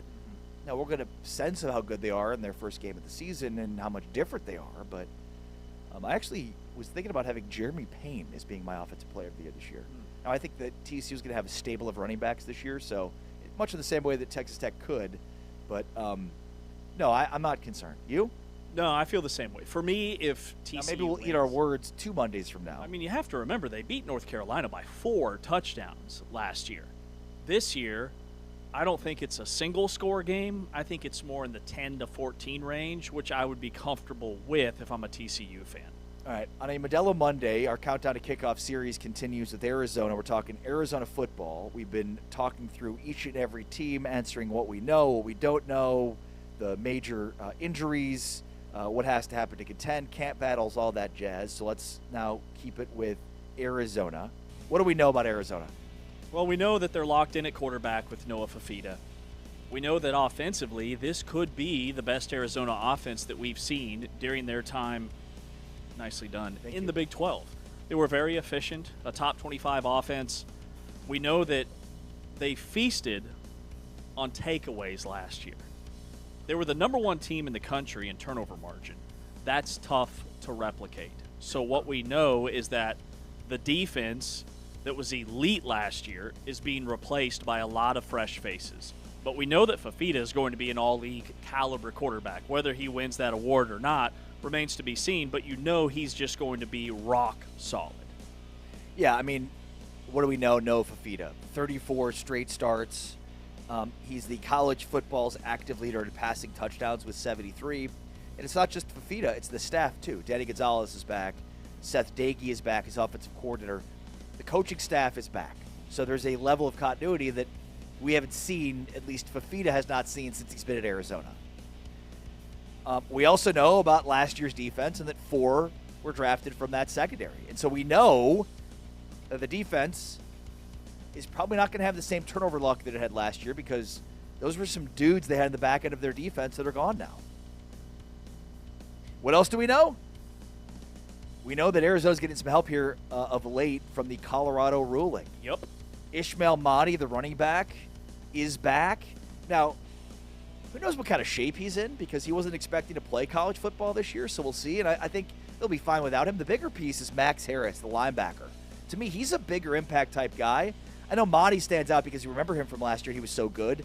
But Max Harris at the linebacker spot is a position they needed to have some experience, especially with the secondary being all new. So I think Max Harris is huge. But we do know now that Arizona's getting some help from this Colorado ruling. And this Colorado ruling, it has boosted Arizona more than any other team in the league. Yeah. You get a top 3 returning tackler back at linebacker. You get your leading rusher back at running back who averaged 6.5 yards per carry, had almost 200 against Kansas State. That is a tremendous boost for the Wildcats. What don't we know? Well, we don't know who's going to emerge at receiver, right? They like their 3 options there, but they have to replace 2 guys, most notably Chris Hudson, who's in an NFL camp that had over 1,200 yards last season and were Noah Fafita's favorite targets. And then we don't know who's going to be in the secondary. You have to replace 4 guys that were drafted in the NFL, and we don't know if they can replicate or come close to that turnover margin that they had last year that led the entire nation. There are question marks with this defense. Yeah, we don't know the safety position. We don't know the corner position. You know, so far in camp, there's not a ton of clarity. I think Malcolm Hartzog has certainly emerged as a strong side safety, and he's a guy that if he can stay healthy and he can cover, could be really good. We know he can thump. Can he stay healthy has been one of the big issues for him in Nebraska. And then beyond him, it's Matai Togai, Cam Chappa, and others, where Danny Gonzalez and Brett Arce, the secondary's safeties coach, have talked about a revolving door at safety. That doesn't sound good to me. And then can the offense take a step forward against top defenses? In 2025, Arizona averaged 22.3 points per game against top 60 defenses and 39 points per game against everybody else. It's obvious that this defense really elevated the team, and the ability for this defense to generate turnovers is what flipped games for them and how they were able to beat some of the good teams in their schedule. But they have to be better against the top defenses they play, because they're going to play some top defenses this year, and that's something we don't know yet. And then the last one is, will this ruling hold? Will Mahdi and Max Harris, who we've now brought back in, will they be able to be available for your team the entire season? Hopefully that's the case, but it remains to be seen if that's the case. This buys them at least 3 months. If it does hold, all of a sudden Arizona returns its entire stable of running backs. Plus, they added a transfer from Marshall, who Seth Daigie's familiar with because he recruited him to Marshall, in Antoine Roberts. So you have a four-headed monster at tailback behind Fafita if this holds up. All right, what has to happen for Arizona to contend? Well, they have to lock down the secondary. I think there's a lot of candidates that I really like in that group. Dalen Austin is the Oregon transfer. You mentioned he's coming back from injury and has not yet been available, but he's a potential huge name as a guy that's played all over defense for Oregon in his history. 6'2", long-armed. And then I look at Trey Smith, their edge rusher, who was leading this team in sacks prior to his injury last year. They did all of that defensively without their best pass rusher because they were so good at linebacker and on the back end. And then I think offensively, they have to have some wide receivers emerge. Noah Fafita has found his favorite target early in the season back-to-back years. Last year it was Hudson. The year before that it was T-Mac. Who's that guy this year? The biggest thing getting in the way for me of Arizona contending is their schedule. And it starts with, you've got to survive Provo on September 12th. Think about this. We talked all offseason about this new secondary. Well, they play week 2, September 12th, against BYU on the road. It's their earliest conference game since 1998, and they're playing it on the road. So the new safeties will have played exactly one game together against an FCS opponent before they take on a Bear Bachmeier-led BYU offense. And then they get TCU and Utah both at home. I think Arizona's path to getting to Arlington is around beating both of those teams at home. And then I think they have to split on the road with Texas Tech and Kansas State. So the difficulty of their schedule for me is the part that gets in the way of their ability to compete for Arlington. But ultimately, you survive Provo on September 12th. Don't get blown out or lose too much. You have to win one of two on the road against either Texas Tech or Kansas State. Then you have to beat both TCU and Utah at home. The last month of their season is brutal with those last 5 games that you noted. They are one of just a few teams in this league that have to play the top 3 teams from last year. BYU, Texas Tech, Utah. Not a lot of teams in the Big 12 have those 3 opponents. All right, what are camp battles to watch out for? We've talked a ton about the safety situation, and those are continuing ongoing camp battles. Yeah, the safety and then the corner position opposite of Javion Cole. So he's locked in as a starter. Tyrese Boss is a transfer from Wyoming who had 5 pass breakups and 39 tackles. He seems to be the favorite, but a lot of camp battles in the secondary. And then RB2, if Ishmael Mahdi, maybe even RB1, because what type of shape is he in? Is it Quincy Craig, who is newcomer of the week? He had a breakout game last year. Or is it Kedrick Reese-Cano, who they're really high on, had almost 400 yards last season? And then at linebacker, you know it's going to be Tay Brown. But now that Max Harris is in the mix, does he start, or is it Deshaun Rousseau, who has 189 career tackles? Either way, that's a good problem to have because you have tremendous depth now at that position. Yeah, and Boss was sort of the favorite after he signed to start at the corner opposite Cole, and now I think Dwight Boodle from camp has emerged and is competing with Boss to where it's kind of unsettled. But their entire secondary is completely unsettled. It's wide open. Nickel, corner, safety. It looks like you've got Cole at one corner, and you've got Hartzog at one safety. Beyond that, everything else is wide open in terms of nickel, other corner, and other safety. I also think the wide receiver pecking order is interesting. Yeah. Isaiah Mizell's a guy that we've heard of at camp that has looked really good. But beyond that, I mean, Trey Spivey, And Trey Spivey is Chris supposed Hunter. Like Spivey is the guy that has all the tools, really shined last year. He was a guy that had 7 touchdowns, but not a ton of actual receptions. So I think the assumption is he's going to slot into that role, but I'm not so sure. I really like Giovanni Richardson, who's their quick twitch slot guy, and you mentioned Hunter. He's got a really high ceiling too. All right, Big 12 today on Big 12 Radio. This is our countdown to kickoff. Justin Spears from the Tucson Star joins us next to give us his thoughts on our countdown to kickoff Arizona. With James Wesley, I'm Ari Tepkin. It's Big 12 today, presented by Modelo. Heard on TuneIn and watched on Big 12 Studios. Still looking downfield, and it's intercepted. Intercepted. Trayden Stukes, first of all, made a great play to pick that one off. Be successful. Picked up the blitz. Salter's in trouble. The game is really moving too fast for him right now. Stoops again comes through to get him on a loss of 2. He's got time. His pass to the sideline is intercepted. Trayden Stukes with a purloined pigskin. Robertson has to check it down. And again, Arizona is there to crunch it. Trayden Stukes leads the defense. Johnson is hit, and he is dropped. Trayden Stukes was shot out of a cannon. He's ready to pressure because the safety got him capped. And what's he do? Runs through the back and gets to Avery Johnson. Sawyer Robertson looking for the lead. Intercepted instead. Trayden Stukes on his senior day.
Big 12 today on Big 12 Radio. We are presented by Modelo, heard on TuneIn and watched on Big 12 Studios.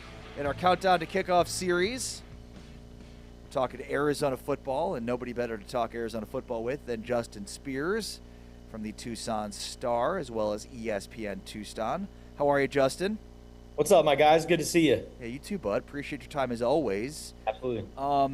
Obviously, this offseason, we've spent a ton of time talking about the secondary. You get 4 guys drafted, shows how good they were and how good they were at taking the football away. But I read your piece about the quote-unquote revolving door in the secondary to start camp, which doesn't make me too optimistic, Justin. They're trying to figure out the replacements for the quote-unquote big 3, right? The big 3 that we're talking about are Traydon Stukes, Genesis Smith, and Dalton Johnson. 2 of those guys are first-team all Big 12 defensive backs. Traydon Stukes was an All-American. So you got to replace those guys. And not only that, not only do you have to replace talented players, but you got to replace guys that had a lot of experience in Arizona secondary. They combined to play 6,700 snaps together at Arizona. So that's a lot of experience that you got to replace. But Arizona, they went into the transfer portal hard. They signed 8 defensive backs. Some of these guys are really looking impressive in practice. Like, I've been very impressed with Nebraska transfer Malcolm Hartzog, who, is a little bit smaller than Traydon Stukes. Traydon Stukes is a 6'2", 6'3" guy, where Malcolm Hartzog is more like 5'8". But at that slot cornerback position, he's very twitchy. He's got the short area quickness, and he's been making plays all over the place. It seems like every day in training camp, he's coming up with a pass breakup or an interception. You definitely know that he's out there making plays. And then it's been like what Brett Arcee said, the safeties coach, it's a revolving door. In Arizona, they're trying to find that right tandem at the strong safety and free safety spot. So they're doing a lot of mixing and matching, throwing a bunch of different tandems out there. They're still trying to figure that out. And you know what? This could also be a thing that carries into the season, right? This could be a thing where we see a rotation and replacing those big 3 by committee. That could be something that carries into the early goings of the season. They do have some talent there, but it's just finding that right combination. That's what Arizona's trying to figure out. Offensively, Justin, and I guess I should say this will impact the defense as well. This 2022 Colorado ruling that those high school athletes from that class are eligible means 2 players for Arizona, a linebacker and then running back Ishmael Mahdi. Are they in camp? What kind of shape are they in? What could that mean for the Wildcats? They are, in fact, training, working out in camp. They are a part of the team, and it's big news for Arizona. It's not like Arizona absolutely needed these guys. It's not like they're coming back into position groups where they were just in dire need of bodies, right? Ishmael Mahdi is joining a running back group that already has 5 scholarship running backs. They returned everybody, and then they added Antoine Roberts, a transfer from Marshall, who kind of reminds me a little bit of Michael Wiley, who was a star for the Wildcats a few years ago. And then Max Harris, again, Arizona, they went out and they replaced him and Riley Wilson with Everett Rusaw, the transfer from Memphis, and Cooper Blomstrom, who was a really good defensive end linebacker hybrid at Georgetown. And they bring back Max Harris. Now, I do think it's fair to say that these 2 guys, after the NFL draft, kind of had different mindsets, right? Because Ishmael Mahdi, he had some looks from some NFL teams, but then eventually he focused on being the co-owner of a Dickey's barbecue pit in Tucson, Arizona on Ina and Thornydale. And he's the co-owner. So I'm like, is this the guy that, like, he can give himself NIL money? Like, he can, wear, like, the Dickey's barbecue pit gloves on game day. And when he scores a touchdown, he can flash it up for the cameras. And he went into Ishmael Mahdi post-playing career as the co-owner of a barbecue joint in Tucson, which I know is very popular in your guys' neck of the woods. I think last time I was in Dallas, I saw it at the Dallas Love Airport. Yeah. But, he went into post-playing Ishmael Mahdi, where Max Harris, I think he was really focused on the training, staying in shape, because, this time of year, NFL training camp is happening, and you want to be ready and have, have those reps. These guys over here. My producer's trying to get me to come to the studio, and he's making some funny noises. But anyways, Max Harris was a guy that he looks like he's in really good shape. I've seen him run and get some individual work in, and he looks really good. Ismail Mahdi looks really good too, but I definitely think that as far as like being a little bit more in shape, I'd give that edge to Max Harris. But I think both of these guys, you're going to put them in the mix this year, and they're going to be really good players for Arizona. Are you buying this team this year as being an 8, 9, 10-win football team? I think there's some that view this as a team that's going to regress. Kind of what's your view on overall this team? I do think that this is an 8, 9, 10-win team. I do think that this schedule, week 2 against BYU, is going to tell a lot. That is the gauge. That is the litmus test. I think that is the game that's really going to tell a lot about Arizona. Now, fortunately, that's week 2, and it's right after the NAU game. And, Arizona, they're favored by 35 points against NAU. So they're going to go in. They should take care of business against the Lumberjacks. And they've got that big one, week 2 against BYU, which is going to tell a lot. And then, there's some other really good teams in the Big 12, and we also don't really know how good some of these teams are, right? There's always that surprise that comes up every single year. But I do think the way that the schedule is set up, I think Arizona could definitely win 8, 9, 10 games this year. But the thing is if you guys look at history with Arizona football, the year after they win 9 or 10 games, it's not so good. There's definitely a drop-off, and we've seen it under Dick Tomey. We've seen it under Mike Stoops. We've seen it under Rich Rodriguez. So, look at what happened in the transition between Jedd Fisch and Brent Brennan.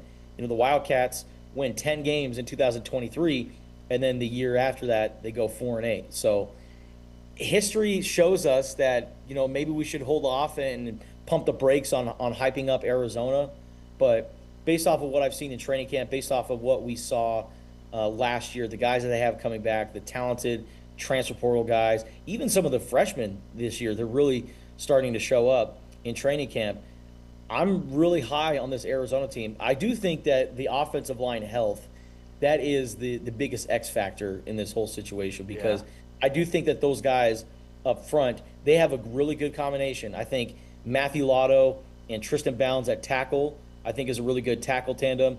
And then at left guard, you have Rhino Tapatotai, who's moving inside from playing tackle, which is a really good transition for him. It's playing guard is just a better fit for Rhino. And they have Zachary Henning, the transfer from Washington, who's a really good player as well. Like, they have a really good starting line. The depth behind those guys, that's where I have some questions. I do think they have a couple guys there, but still, that starting O-line, if they can stay healthy, then look out, because I think Arizona can really win a lot of games this year. Justin, you noted that Noah Fafita has just been on fire. Who's been his favorite target, and who's emerged at the wide receiver position? See, I thought it was going to be Trey Spivey, but I know I'm on TV here, so I'm going to do my Italian hand gesture, but his top receiver is Giovanni Richardson. Giovanni, who, by the way, went by Gio last year as a freshman, and then his mom said, "Hey, why don't you go by your full name? Go by Giovanni Richardson." So Giovanni Richardson is a standout receiver. He has turned into Noah Fafita's top target, and he's been making plays all over the place this training camp. And he was a guy that came out last year as a freshman, had 299 receiving yards. He was the guy that caught the touchdown against Cincinnati that put Noah Fafita over Nick Foles for career passing touchdowns. So Giovanni Richardson is a freshman that really emerged last year, and now that he's healthy, because he suffered an injury in the state championship game as a senior. So right before he got to Arizona, was an early enrollee. He had to overcome an injury, but man, he looks healthy. He looks great. He looks like a really good slot receiver and a guy that can also take the top off. So I'm really high on Giovanni Richardson. And I think Trey Spivey, when it's all said and done, he might end up leading Arizona in receiving yards. But Gio Richardson, man, he looks like that guy that can be kind of that next alpha. And he also kind of reminds me a little bit of Bobby Wade, who is one of the greatest Arizona wide receivers of all time.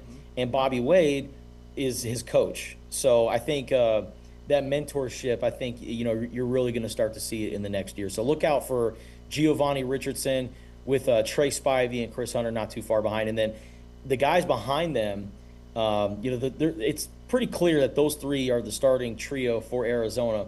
But there's a very thin gap between those guys and the guy behind them. And Arizona could legitimately have a rotation of about 8 or 9 receivers this year. Justin Spears from the Tucson Star and Spears and Ali on ESPN Tucson. Justin, you're the best, buddy. Thank you. Appreciate you guys. Great to visit with our friend Justin Spears, who covers Arizona and Arizona football, giving us the lowdown on our countdown to kickoff Arizona. All right, with James Wesley, I'm Ari Tepkin. It's Big 12 today on Big 12 Radio. We are presented by Modelo, heard on TuneIn and watched on Big 12 Studios. More camp headlines on the way next, including the revolving door, quote-unquote, at Arizona safety. It's Big 12 today, presented by Modelo, heard on TuneIn and watched on Big 12 Studios. Gilkey off the hands of Record and intercepted. Genesis Smith, the safety, inside the 15. Sorsby was. He throws. It's Cyrus Allen, and they rally to swing him down. Genesis Smith with great speed to the perimeter.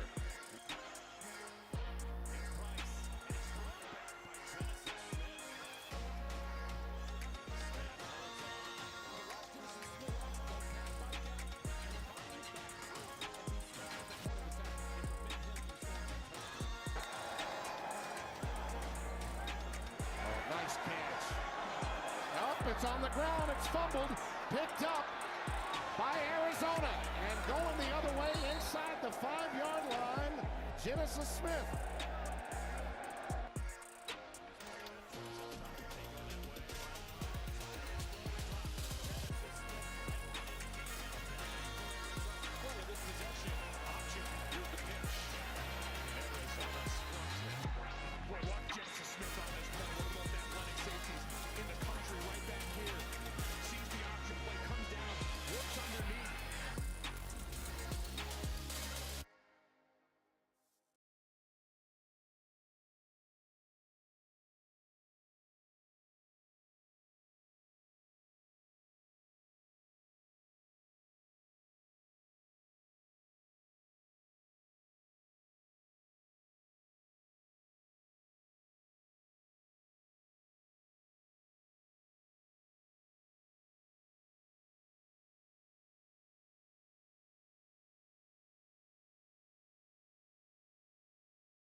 Along with James Westling, I'm Ari Tepkin. Big 12 today on Big 12 Radio, presented by Modelo.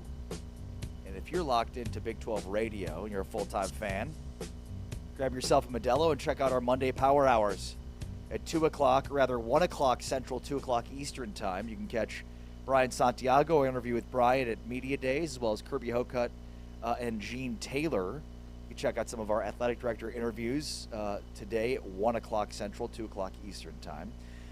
Following that, 2 o'clock Central, 3 o'clock Eastern Time, Jimmy Rogers' Iowa State's countdown to kickoff. So a full-on Iowa State preview in our 2 o'clock Power Hour, and then 3 o'clock will be a full-on Kansas preview with Travis Goff and our countdown to kickoff for the Jayhawks. That's all part of our Power Hour, all Big 12, all content, all the time. Check out TuneIn. If you have not yet already, download the app, search Big 12, and find us there. You can download the app and favorite the channel. That way it shows up each and every time you open up the app. All right, some more headlines across camps in the Big 12, and I thought this would be a good way to kind of wrap a bow around our discussion on Arizona today, as Arizona was our countdown to kickoff.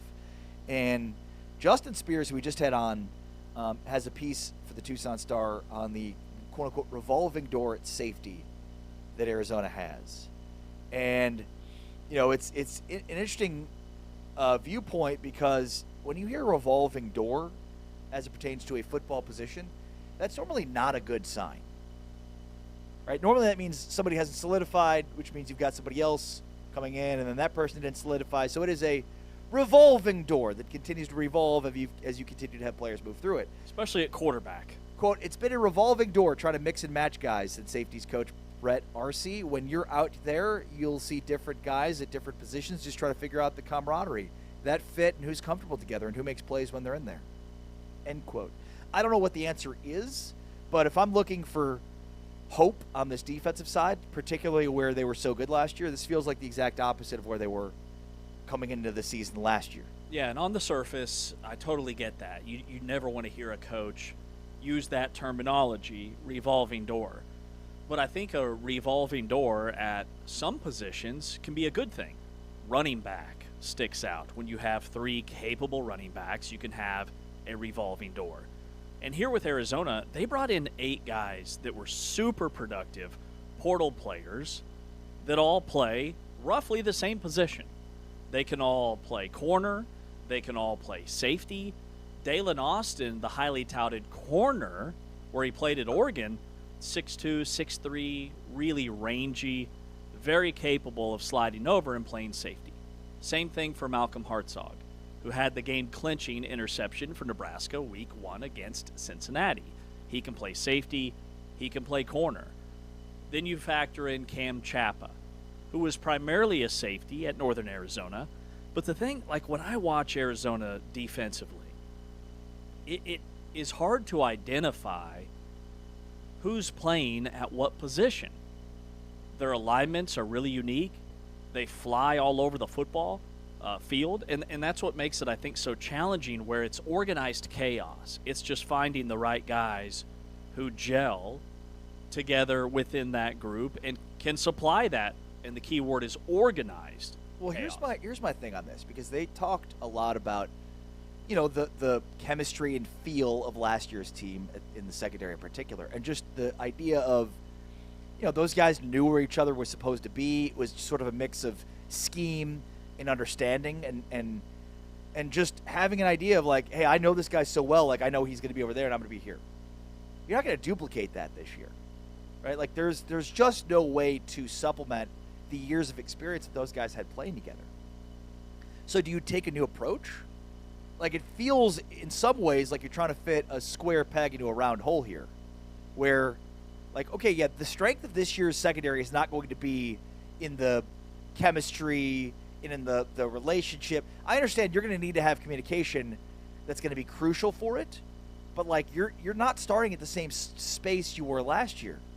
So, like, the idea that you're going to get this mix of 4 guys that play really well together, it's not going to happen because these guys cannot have that same experience level playing with each other. Yeah, it'll be a challenge. And the guy that seems to have grasped what Brett Arcee's looking for defensively the most is Lee Millett III. He's a transfer from UConn. He played for Jim Mora for 4 seasons. Comes in with over 1,300 defensive snaps. And he's the guy that's ahead of the curve because of that experience. He's kind of become the quarterback of that group directing traffic. And then you have John O'Price, who's a former junior college player who's been with the program for 3 years, and they moved him to safety this offseason because they needed some experienced leadership. But it's hard to find that, to your point, when you don't have guys outside of Javion Cole, the corner, and he can only do so much because he's playing the cornerback position, which he's very much locked in to CB1. Who's going to be that leader that emerges as the quarterback of that defense, I think, is what they're trying to identify. Danny Gonzalez, quote, he has not ruled out the quote-unquote possibility of rotating safeties, and he said, quote, so that we can get the different matchups until we get a group that sticks out and works together like the three-headed monster did last year, end quote. I just keep going back to, like, is that the right approach? Like, we need to make sure we've got the same type of group we had last year in terms of how they played and how they communicated and how they knew each other. It's not going to happen. No, it's not. And they're going to be tested very early on when they play BYU. Right, week 2. On the road. And BYU now has a seasoned veteran at quarterback with Bear Bachmeier. That's going to be an interesting dynamic because Bear Bachmeier has very raw, young wide receivers. He's got a brand new tight end room. He's got the ground game and the offensive line, but everything else for BYU is new. Excuse me. So you're going to have the newness there against the newness of Arizona's secondary, where BYU is going to hope that they can lean on their ground game, and Arizona is going to hope that they can lean on their pass rush because they get Trey Smith back, their edge rusher, who was by far their best defensive lineman before he went down after like week 4 last year to a season-ending injury. Well, to me, this all adds up to, like, this is where the rubber meets the road. And there was a certain way that Arizona found success last year, but that will not be the case this year. There is a certain way for Arizona to have to find success this year, and it differs from the way they found success last year. They were saved in many ways by a secondary that has plenty of NFL talent. And the interception numbers, the turnover numbers, the ratio stands out. But you're going to have to win a different way. Your offense is going to have to be better. It's going to have to be more consistent. I think you're going to have a better downfield passing attack. And I think you're probably going to have to be better on defense in different ways. So, to me, the ultimate point here is, hey, we lost 4 guys that got drafted, including, 3 dynamic players in the secondary. We're not going to be dynamic in the secondary this year. We just hope to survive back there. Instead, we want to create and generate turnovers by having a pass rush that can get after the quarterback. And we think we're going to be a much better offense because we've got year 2 with Seth Dagey and Noah Fafita, and we've got the stable of running backs, and so much emerged from last year that we feel really good about the latest evolution of this offense. That is a realistic look at how Arizona can still be successful this season. Very much so. Having Seth Dagey back at offensive coordinator, pairing him with Noah Fafita. Well, and it's not, again, sorry to cut you off, but it's not like, here's how we were successful last year, let's just duplicate that. Mm-hmm. That's not going to be the case. You have to find the areas of strengths from last year that are able to be duplicated. And last year, remember, Arizona started 4-3. 7 games in, this was a team that was 1 game above 500. They had beaten Kansas State, but it was early in the year when K-State was a mess. They got pounded by Iowa State on the road, beat Oklahoma State, and then lost 2 in a row to BYU and Houston. And then their schedule was very friendly down the stretch.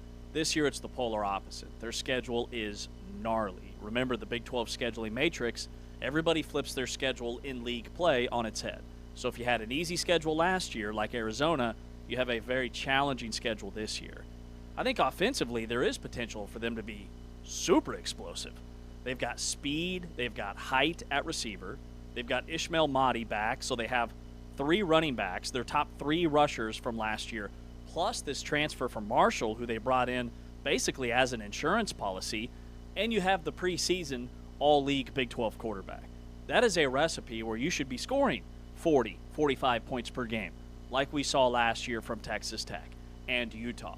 So momentum offensively to be better, and I'm with you. I don't see any way they don't regress some defensively because this was, in a lot of categories, a top 10 defense nationally last season. That's hard to do.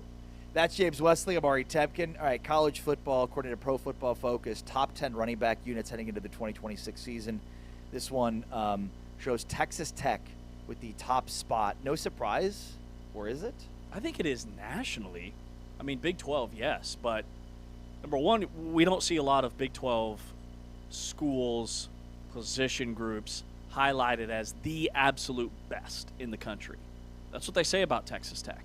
And Texas Tech doesn't have a top 10 individual running back, but when you have Cameron Dickey, Jacoby Williams, and now Quentin Joyner together, it's the top room, which is really exciting for the league. Let me ask you this. Would you think, so last year there were two guys in Williams and Dickey that had 800 yards, right? Or no, was one of them a 1,000-yard rusher? Dickey hit 1,000. Like almost 2,000 yards between the two of them. Do you think there's one guy that emerges this year, or do you think it's a stable and it's 600, 800, 900? No, I think it's a stable, and I will be surprised if Cameron Dickey matches the production that he had last year. Correct. Because also, agreed, he had some games where he just went bananas, like 200-plus yards. Kansas game in particular stands out, yep. Like 250 in that game? Yep. So I don't know that they have a 1,000-yard rusher, but to see them with the number one running back room in the country, and I look up and down this list and I see Texas at number 6, I would have Texas at number 2. I don't think that the narrative surrounding Raleek Brown, I think he's underrated. Like, this was a 1,000-yard back at Arizona State last year and averaged almost 6 yards per carry. Also forced 55 missed tackles, second in the Big 12, behind only Cameron Dickey. And then they've added this all-ACC running back from NC State, so they've got a loaded room. Georgia's got a loaded room.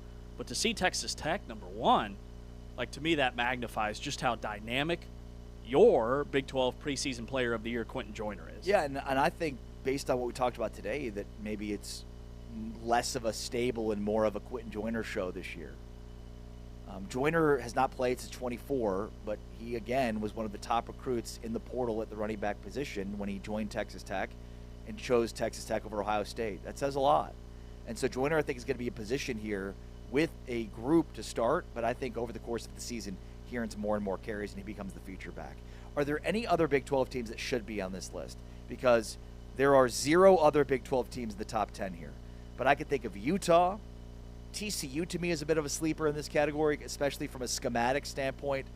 You know, I'm not sure that when Pro Football Focus compiled this list, they took into account as much the schematic differences between some of these teams, but certainly TCU is a team that's going to be committed to running the football this year. Yeah, and I would also include BYU in the conversation because that LJ Martin. Yeah, and Simone Pua. The thing about this list, they look at running back depth and the running back room for Texas Tech and Texas, but then, like, Missouri's number 2, and it's because of Ahmad Hardy being the best running back in the country. He had 1,200 yards after contact last year. That is insane. Kejuan Lacey at Ole Miss, probably the second best running back in the country. They're number 3. So they're picking their spots. Like, the backup running back at Missouri is a guy who ranked barely in the top 30 of FCS in forced missed tackles at Houston Christian. So if you're looking at just the primary bell cow running back, BYU deserves to be on this list because they have a guy in LJ Martin who is a top 10 running back nationally. Well, and how about this?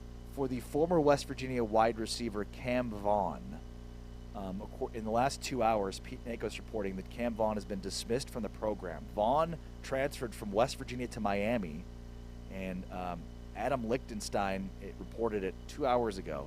Miami wide receiver Cam Vaughn has been dismissed from the team, Hurricanes coach Mario Cristobal said Monday morning on WQAM. So, just an interesting note around the Big 12. Yeah, it is. And it's a guy that had 83 receptions, or has 83 receptions for 1,300 yards in his career. When I think about Miami football, number 1, the 30 for 30 comes to mind. Number 2, Cristobal may have the toughest job in America in terms of keeping your players out of trouble because of everything that goes on down in Miami. And then the Big 12 has a track record with Miami of players either transferring to or from. Zaquan Patterson is back at Oklahoma State. He was kicked off the team prior to last year. He was a Miami transfer who didn't play last season, at least as far as I know. The last update I had was that he was in camp in Oklahoma State, and he was like an all-league guy a couple of years ago. And Cam Vaughn being dismissed, I think West Virginia wide receiver. So was he at Miami last year? Yeah, West Virginia last year. Okay. He had 541 yards in a situation in West Virginia that wasn't great. Right. I think West Virginia is going to be better at receiver with Jaden Bray healthy. Prince Strachan, the transfer from USC. Teron Francis is a transfer from LSU. They took a different approach when it comes to that position. They went and got like former 4- and 5-star guys that have NFL talent but didn't see the field for one reason or another at their previous school. All right, this is Big 12 Today, presented by Modelo. Our friend Mitch Harper, BYU insider for KSL Sports, joins us next. With James Westling, I'm Ari Tepkin. It's Big 12 Today, presented by Modelo. Heard on TuneIn and watched on Big 12 Studios. Robertson. Uh-oh. That's picked off. Keith Abney with the pilfer.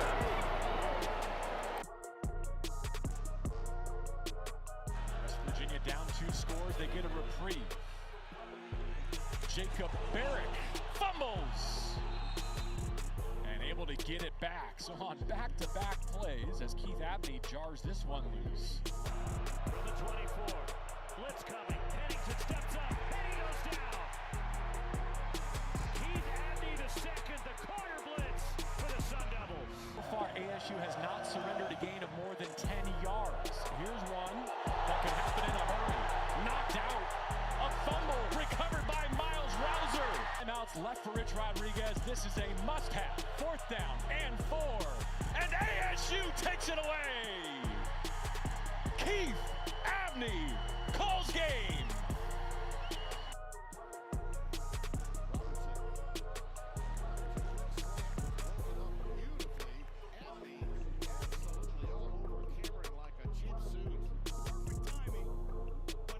He needs 4. Handles a high snap. Lets it go. Right pylon. It is.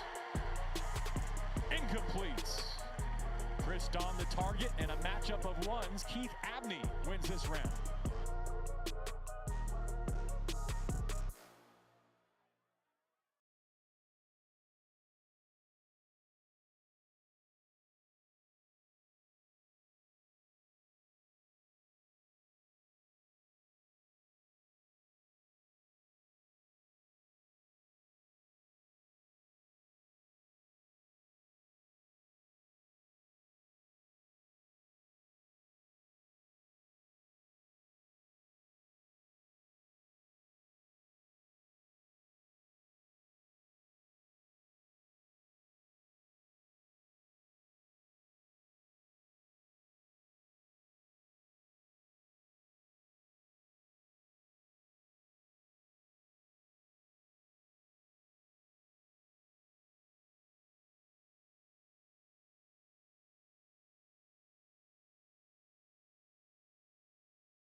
Along with James Westling, I am Ari Tepkin. It's Big 12 Today on Big 12 Radio. Let's get caught up on all the drama in Provo. Mitch Harper, our buddy from KSL Sports in Provo, joining us here on Big 12 Today. Mitch, how are you? Doing good, guys. My kids are back in school, so there's not any loud noises coming through the vents, and got a quiet house now. They're back to school today, but it doesn't seem very quiet down in Provo these days when it comes to the football team and athletic department. So happy to hop on and talk about it. Yeah, it's always great to get the kids back to school for sure. But yeah, it's sort of bizarre because, help us understand that, Kalani Sitake had some flirtations with Penn State. There was parts of this that, were agreed to that he would come back for. So where are we now? This is a ongoing deal that's been happening for a long time, with Kalani Sitake and BYU athletics. I mean, I think people look at it as an isolated deal, but I mean, you go back to when he was first hired, and he's hired under the terms of, he's already got an offensive coordinator hired for him in Ty Detmer. There's always been these things where I think Kalani Sitake has been underestimated, and now that he's arguably maybe the best coach in the Big 12, one of the best in college football. And you pair it up with how last coaching carousel, he got to see programs, Penn State most notably, but he also had some talks with Florida as well, where he got to see these programs, how they do things, how they operate. And it was probably a stark reality of, wow, like BYU's knocking on the doorstep of the playoff. Man, imagine if we had this. And then when he gets his contract with BYU, there was things put in there that, he, not to the level of a Penn State, but some deliverables that were expectations. And I think there's some frustration there for Kalani where maybe it didn't feel like it's fully met yet going into a season where there's such high expectations. And he staked his career on being at his alma mater, where last December, even after that loss in Arlington, he's saying, I'm going to be here for the long haul after that extension that he got. And he was so happy to be locked in for the long haul because, again, I think at times, my personal vantage point, I think he's been taken for granted for a decade at times from BYU, with the fans at times, and I think the athletic department.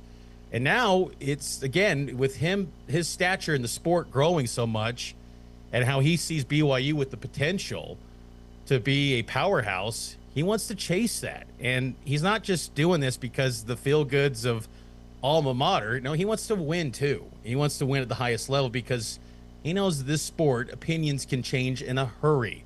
And there's also that ability to maybe chase being one of the bell cows in the Big 12. So I just think there's frustrations of that fully going all in on football to levels that they've never before done at BYU, and moving at the speed that this sport requires more than ever, where things are changing so quickly.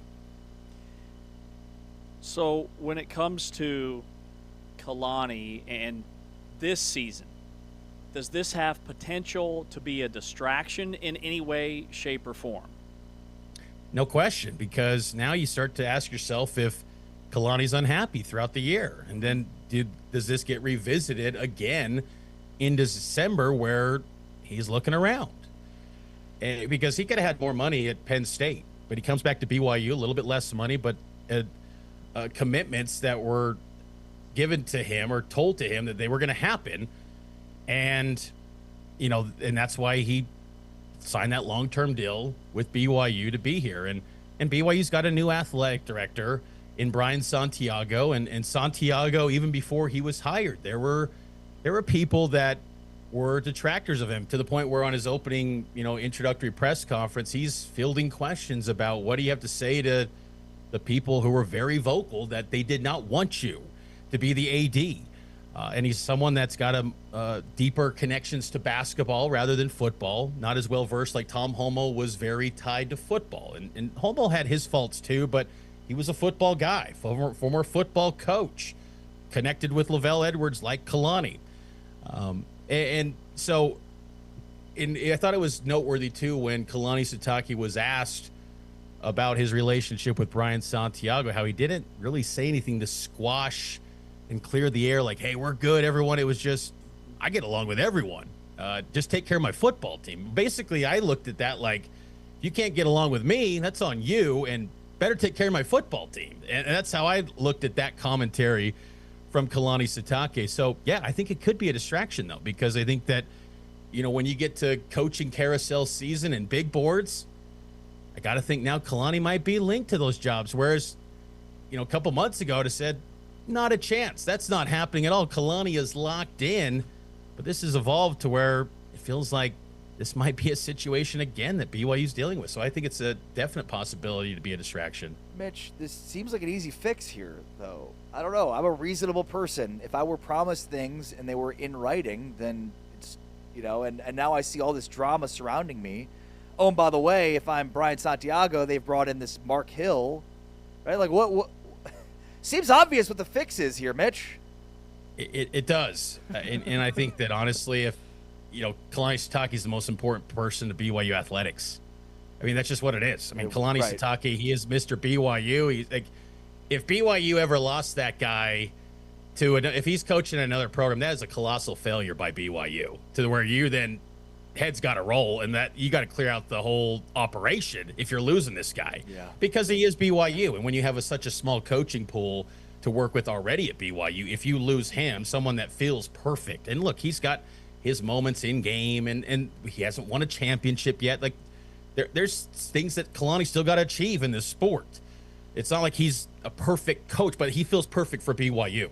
And you can't lose him and make him frustrated, especially someone that seems to get along with anyone. And so it just feels like there's got to be more transparency at BYU. You go back to the Penn State talks, I think there was a lack of maybe communication from all the layers within BYU. You've got the head coach, you've got the AD.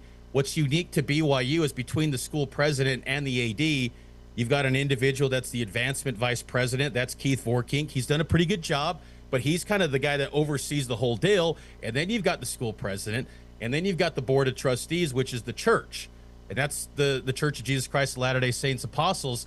That's a lot of, when you talk about the cliche alignment in college football, that is a lot to align. And then you're dealing with a religion, too, that's not, sports is not their day in, day out focus. They're worried about the good of humanity and the world and their messaging as a church. But I think there's got to be more communication from all involved, because we all know, as we follow college sports daily, this thing is changing so rapidly with the financial commitments. A couple years ago, we're thinking $20 million for an Ohio State roster, out of this world. Now it's like, that feels like the floor to be a competitive team. Now you got to have $40-50 million. Is there enough communication from all those parties to make sure this is the money that's needed? Because when you look at BYU in the history of the program, I mean, Lavelle Edwards, icon, but some of the issues maybe are tied to the line of thinking from BYU, maybe tied to Lavelle, because he operated in a space where it's like, he wins national title, he creates a powerhouse at BYU out west, but he operated under the thought of, hey, just give me a one-year contract, I'll come back, do more with less. That's a quarter century ago, but there's still a lot of people within the school and the athletic department that maybe think like that. They're still involved with BYU. And you got to adapt quicker. And when you got a coach like Kalani, who, again, staked his career on BYU, wants to see this long-term, because I think he really believes he can build a powerhouse at BYU in the Big 12 and maybe nationally, you got to make this guy happy at all costs, because he's taken some shots, and throughout it all, he's stayed patient. He's stayed the course.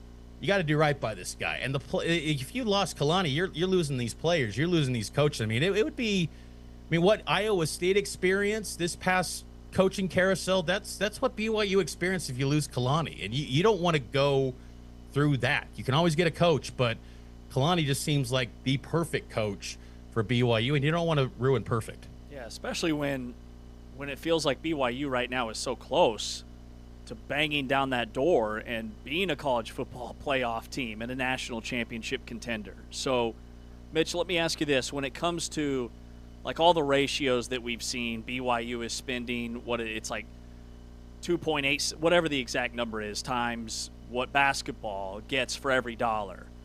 Like, that's middle of the pack in the Big 12. What do you think that ratio needs to be? Or do you have any insight in terms of what was promised? Anything you can add there? I think BYU needs to be in that $30 million territory in the football roster. in that range, because again, and BYU, it's from the messaging is from the top of the church. They do not want to be the highest bidder. Now, can you be within reach of an offer that's maybe the highest bidder? Sure. But they don't want to be the highest because they ultimately do not want to get players, whether it's football, basketball, whatever it may be. They do not want to just get guys solely for cash. They want to have guys come, like in basketball, Yegor Dioman, where now he's really tied to the school. He's an NBA player, and he's really got a deep connection to the church now. I mean, that's what they want. They feel like BYU, if you get guys to this place, they're going to like it. They're going to enjoy the experience and be part of just the BYU culture. But I think 30 million is kind of a number that you look at. That'd be really good. I mean, and look, BYU has committed at a much higher level than I thought they would have. A couple of years ago, when they were looking for a new head coach to replace Mark Pope, I thought the coaching candidates were going to be very, maybe not decorated resumes, because you looked at Kevin Young and said, that's the perfect coach.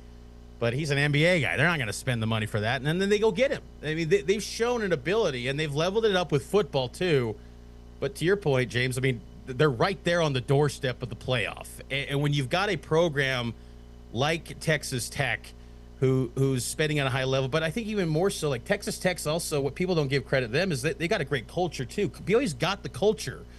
And they just got to keep, putting money at this thing, because I think there's a lot of guys that want to play for Kalani Sitake, whether in the portal or the high school ranks.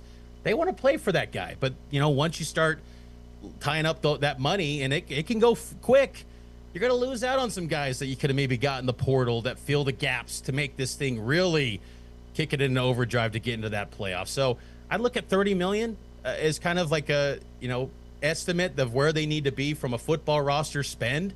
Maybe even more, but like 30, I think, would be a really good point for BYU football.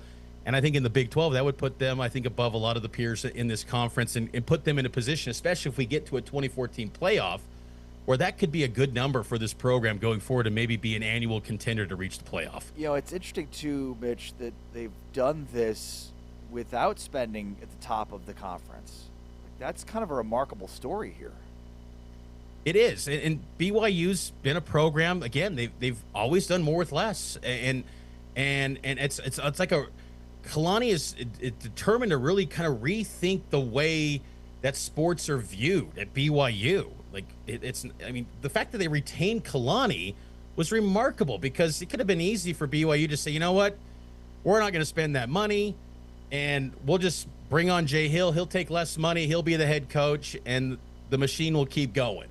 But they retained him because, they got all the alignment necessary. It was kind of a messy process, but everyone got aligned, the church included, and they got it done, and they gave him a big salary. So, and I think that moment too, seeing Penn State, seeing how the church did end up committing to Kalani, they've got the ability and the willingness to make this happen and really put the resources into this like never before. And I think the Big 12 too, when we look at the conference, sure, they would love for programs to continue investing at a high level. Like, say what you will about Tech, and I point to them again. Like, I think this is a great thing for them, for the Big 12, to have a program that is so invested in football. This league's got to enhance the football product.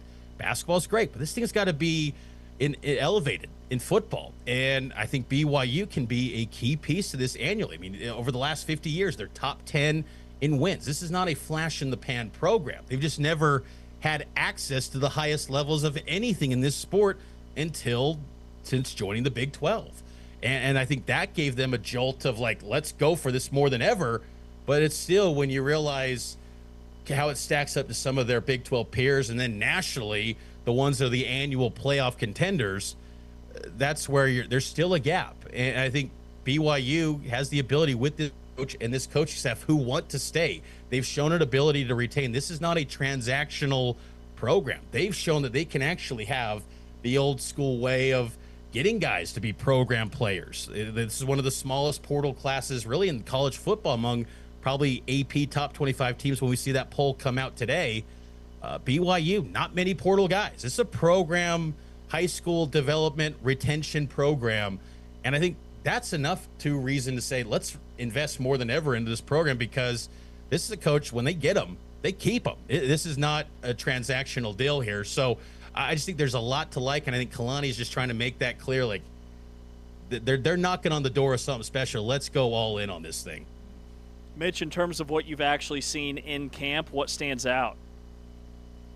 This is a really good football team, and I think they're very balanced, and they've got depth in a lot of the positions that maybe BYU in the Big 12 era and historically has not had. I think that there are some questions at depth at quarterback and running back. The stars at the top, great. Bear Bachmeier and LJ Martin, but they get banged up at all. I think there are questions there at that quarterback and running back spot. Running back, they had some guys kind of flash in the fall camp scrimmage over the weekend. Sione Moa's returning. He was a guy that was a standout a couple of years ago in that Kansas State upset win. He's back to full health. He was dealing with compartment syndrome, so that's a positive development. He's looking like he's getting back to full strength, what we saw 2 years ago, and he'll be critical for BYU at the RB2 spot. But defensively, I think this is a very deep team, and I think Kelly Papinga maybe levels this thing up. First-year defensive coordinator replaces Jay Hill. The talent across the board, it's really good. I think there's a question about Falatau Satuala. He's dealing with a right foot injury that he suffered back in June during summer PRPs, that they expect him back for week 1, ready to go. We have yet to see him in fall camp practices so far. So that's still something we're kind of monitoring, but they do like the depth there at that safety position. But Falatau Satuala, he's a potential All-American guy. They got to have him full go, ready to roll, because that week 2 game against Arizona, it's going to be a massive contest in the Big 12 race early on, so they got to have him ready. But this is a really good team, and I think that the floor of this team, I think, is 9 wins. And if they get some bounces to go their way that they've had, they were fortunate enough of the past couple of years, they get a few of those again. This should be a good team once again that's in the mix down the road, or down the final weeks of the season, heading to Arlington and maybe even something more potential. This is a really good squad. It's far and away the best roster that Kalani Sitake has assembled in his 11 years as the head coach at BYU. Wow. Mitch Harper, KSL Sports. Mitch, you're the best, buddy. Always appreciate your time. Thank you so much. You bet, guys. Take care. Great to visit with Mitch Harper, KSL Sports, on Big 12 Today, presented by Modelo, heard on TuneIn and watched on Big 12 Studios. And, yeah, I mean, it seems kind of obvious, I guess, from the outside looking in, how to fix this. But as Harper just alluded to, like, there's a lot of infrastructure there. And that should be alarming to BYU fans, because now Kalani Sitake is a target for other programs. And remember, 4 or 5 weeks into last season, college football coaches, big named coaches, guys like Mike Gundy, guys like James Franklin, were being let go, which means that search begins mid-season, not after the season, not after the college football playoff.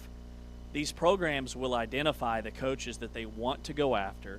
Their agents will reach out to their agents and begin the state, like, implementing that communication pipeline. And Kalani Sitake, if this isn't cleaned up sooner rather than later, why wouldn't you go after a guy who's 23-4 the last 2 seasons? Yeah. Well, and in many ways, from Mitch Harper, like, it seems like this thing was not as obvious as it may have seemed from the outside looking in terms of Sitake. Like, I was like, there's no way Sitake's leaving. Like, they're going to figure out a way to keep him. But for Mitch Harper there, it's like, yeah, they could have taken the cheaper route. They could have said, hey, Jay Hill, you become the new head coach. Let Kalani walk. I think Iowa State fans would be happy about that. And this is how I understand how all this has gone down. Correct me if I'm wrong. Kalani Sitake's pursued by Penn State. He's promised X, Y, and Z if he stays at BYU. He stays at BYU. X, Y, and Z have not been delivered. Full stop. Yeah. So I understand it. Right. Well, like, this doesn't seem very confusing to any of us. Right. Like, he turned down a program that spends 6 times the amount on football compared to basketball for a program that is spending less than 3. Big 12 Today on Big 12 Radio. We are presented by Modelo, heard on TuneIn and watched on Big 12 Studios.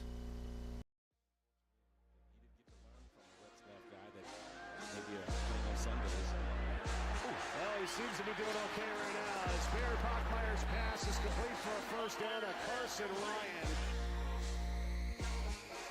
Big chunk yard runs here tonight, though. 2 in the 40s, 1 in the 50s. Down for the end zone. Ryan!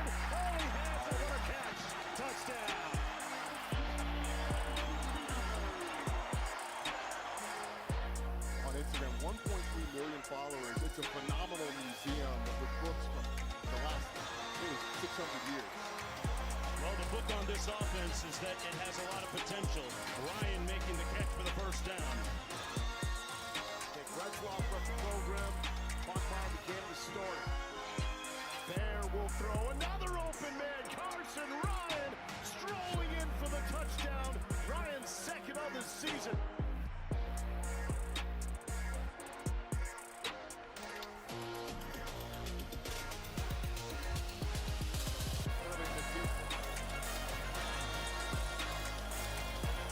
There, Bachmeyer with time over the middle. Completed midfield and a first down catch by tight end Carson Ryan. Sort of moving on, but that was intense. Josh Heatley on the sideline with his star wideout. Bachmeyer across the middle to the tight end. More broken tackles. There goes Carson Ryan. Dives for the pylon. Touchdown. 43 yards.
Big 12 Today, presented by Modelo, heard on TuneIn and watched on Big 12 Studios. Reminder, if you missed any part of our show, you can always check out our podcasts, wherever you get your podcasts. Also, make sure to download the TuneIn app. You can re-watch, re-listen to segments there. And, of course, on the Big 12 Conference YouTube channel as well. You can always go back, and if you search under the Live tab, you can watch all of our shows back.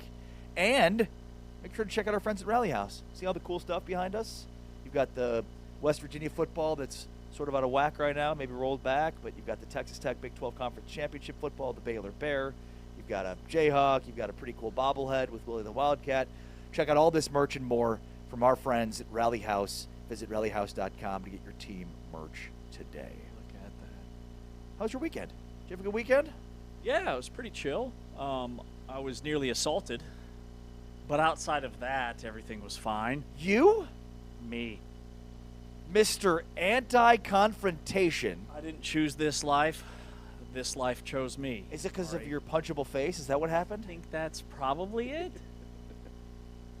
You just have a very punchable face. I hear that all the time. Honestly, I should be given an award for not punching you in the Not face punching already. me in the face? Yeah. I bet, man. It's that or just, my Yeah. own self-control. Yeah, that too. That too. No, I think there's aspects of what happened to me last night that will be relatable to you and maybe our audience. Okay. Wow. So I was involved in an altercation this weekend, Walmart parking lot, Sunday night. Oh, no. That's right, Walmart on a Sunday night. So I'm parking the vehicle. I pull into the parking spot. I get out of the vehicle. My door bumps the vehicle next to me. Keyword bumps. Not a scratch, not a dent, not a scrape, a light bump. Ever done that before? Yeah. There was somebody in the vehicle. Of course there was. She wasn't happy. So she's making some what I would classify as unfriendly gestures from inside her vehicle. I lean in and I give her the universal sign that I'm apologizing with my hands. Sorry. Right? A sign that I thought was internationally recognized. So I get out of the vehicle. My wife is with me. We're walking into Walmart. By this point, we're a good 100 yards away from where this incident occurred. Right. So you bang the car next to you. You think, I've said sorry. Like, I'm going to move on with my life. You probably should too. Gave her the universal I'm sorry sign. Yeah, of course. It's universal. So we're almost into the building. Suddenly, I hear this screaming behind us. I turn around. It was this middle-aged woman Yeah. verbally assaulting me. Well, of course. Who has the gall to just walk away from that situation when clearly you're at fault? Did you buy them a new car, James? I don't think she would have been satisfied if I had offered that. At this point, it feels like a pursuit. She's after me. But the best part was my wife had been apparently waiting for this moment for the last 2 decades. 35 years of pent-up frustration was unhinged in this moment. She went full nuclear on this lady. They're yelling at each other from across the parking lot. Other innocent bystanders are now watching this incident, myself included. So ultimately, my wife, I think, told her at one By the way, point. this is a common occurrence at a Walmart. You just happen to be involved in it. Yeah, apparently at some point my wife told the lady she needed therapy. There were some banger one-liners in there. I was quite proud. So finally she asks the lady, what is it you want us to do? Right. That's my thought here is, what's the end goal here? Mm-hmm. What are you hoping for? Yeah. You know what she said? What? She wanted an apology. Ma'am, did you not see my beautiful face and the universal sign of apology? My thoughts exactly. The apology had happened via hand signal. I would have overly sarcastically ran up to her. I am so sorry. We happened to be parked so close in proximity to one another that my door accidentally, as I was trying to get out of my car, made contact with your car. Can we ever hope to live in the same world again? I hope so. I felt the same way. That wasn't enough, though. It wasn't my fault. Number one, let's identify that. She was parked basically on the line. I had to bump the side of her vehicle for me to even shimmy Fault doesn't to matter get here, out James. of the car. You have to recognize that in a situation with an unreasonable person, fault is well out the window here. If fault were at any point relative to the situation, she probably wouldn't have gotten out of her car to accost you guys, right? She was angry. She was a newborn mom. She wanted to make sure we knew that. I don't know what she was looking for. She was a newborn, or Yeah. she had a newborn? She had a newborn. Got it, She was a okay. new mom. She was a new mom. Wanted to make sure that we knew that. So after my wife yells, "What is it you want us to do?" and she says, "How about an apology?" That was my moment. I hit her with a, "Sorry." I don't know what I was apologizing for. I'm not sure if it was just the scene that had unfolded. It felt just like a universal apology. I'm going to apologize to all these poor bystanders just hanging out, watching this encounter. I'm going to apologize to this new mom. So did that end the exchange? It then? did. Okay, so It did. really all she wanted was the apology. Truly, apparently she was just having a day. First, she wanted to make a huge scene, and then she wanted. Big scene. A better question would be, Big scene. ma'am, did you want me to like knock on the door, have you open the door, and like give you an apology there? Wouldn't you have also, if you're a mom with a newborn waiting in the car for presumably your husband to come out with whatever you needed, wouldn't that have been a little bit scary for you, for a grown man to be knocking on your window? I'm very and- intimidating. Very intimidating. Sometimes I'm not sure people just react emotionally without any sort of idea of what they really want. Dude, she was unhinged. Unhinged. But the best part was what she did not realize, this woman, was that my wife had been looking for an opponent to finally get in the ring with. Well, let's hope that the next time that happens, It was outstanding. you don't get your ass kicked. In this situation, it felt like Her husband's like benching 500, comes out of the Walmart. your wife's like just talking up a storm, and it's like, well, he's got it. He lifts.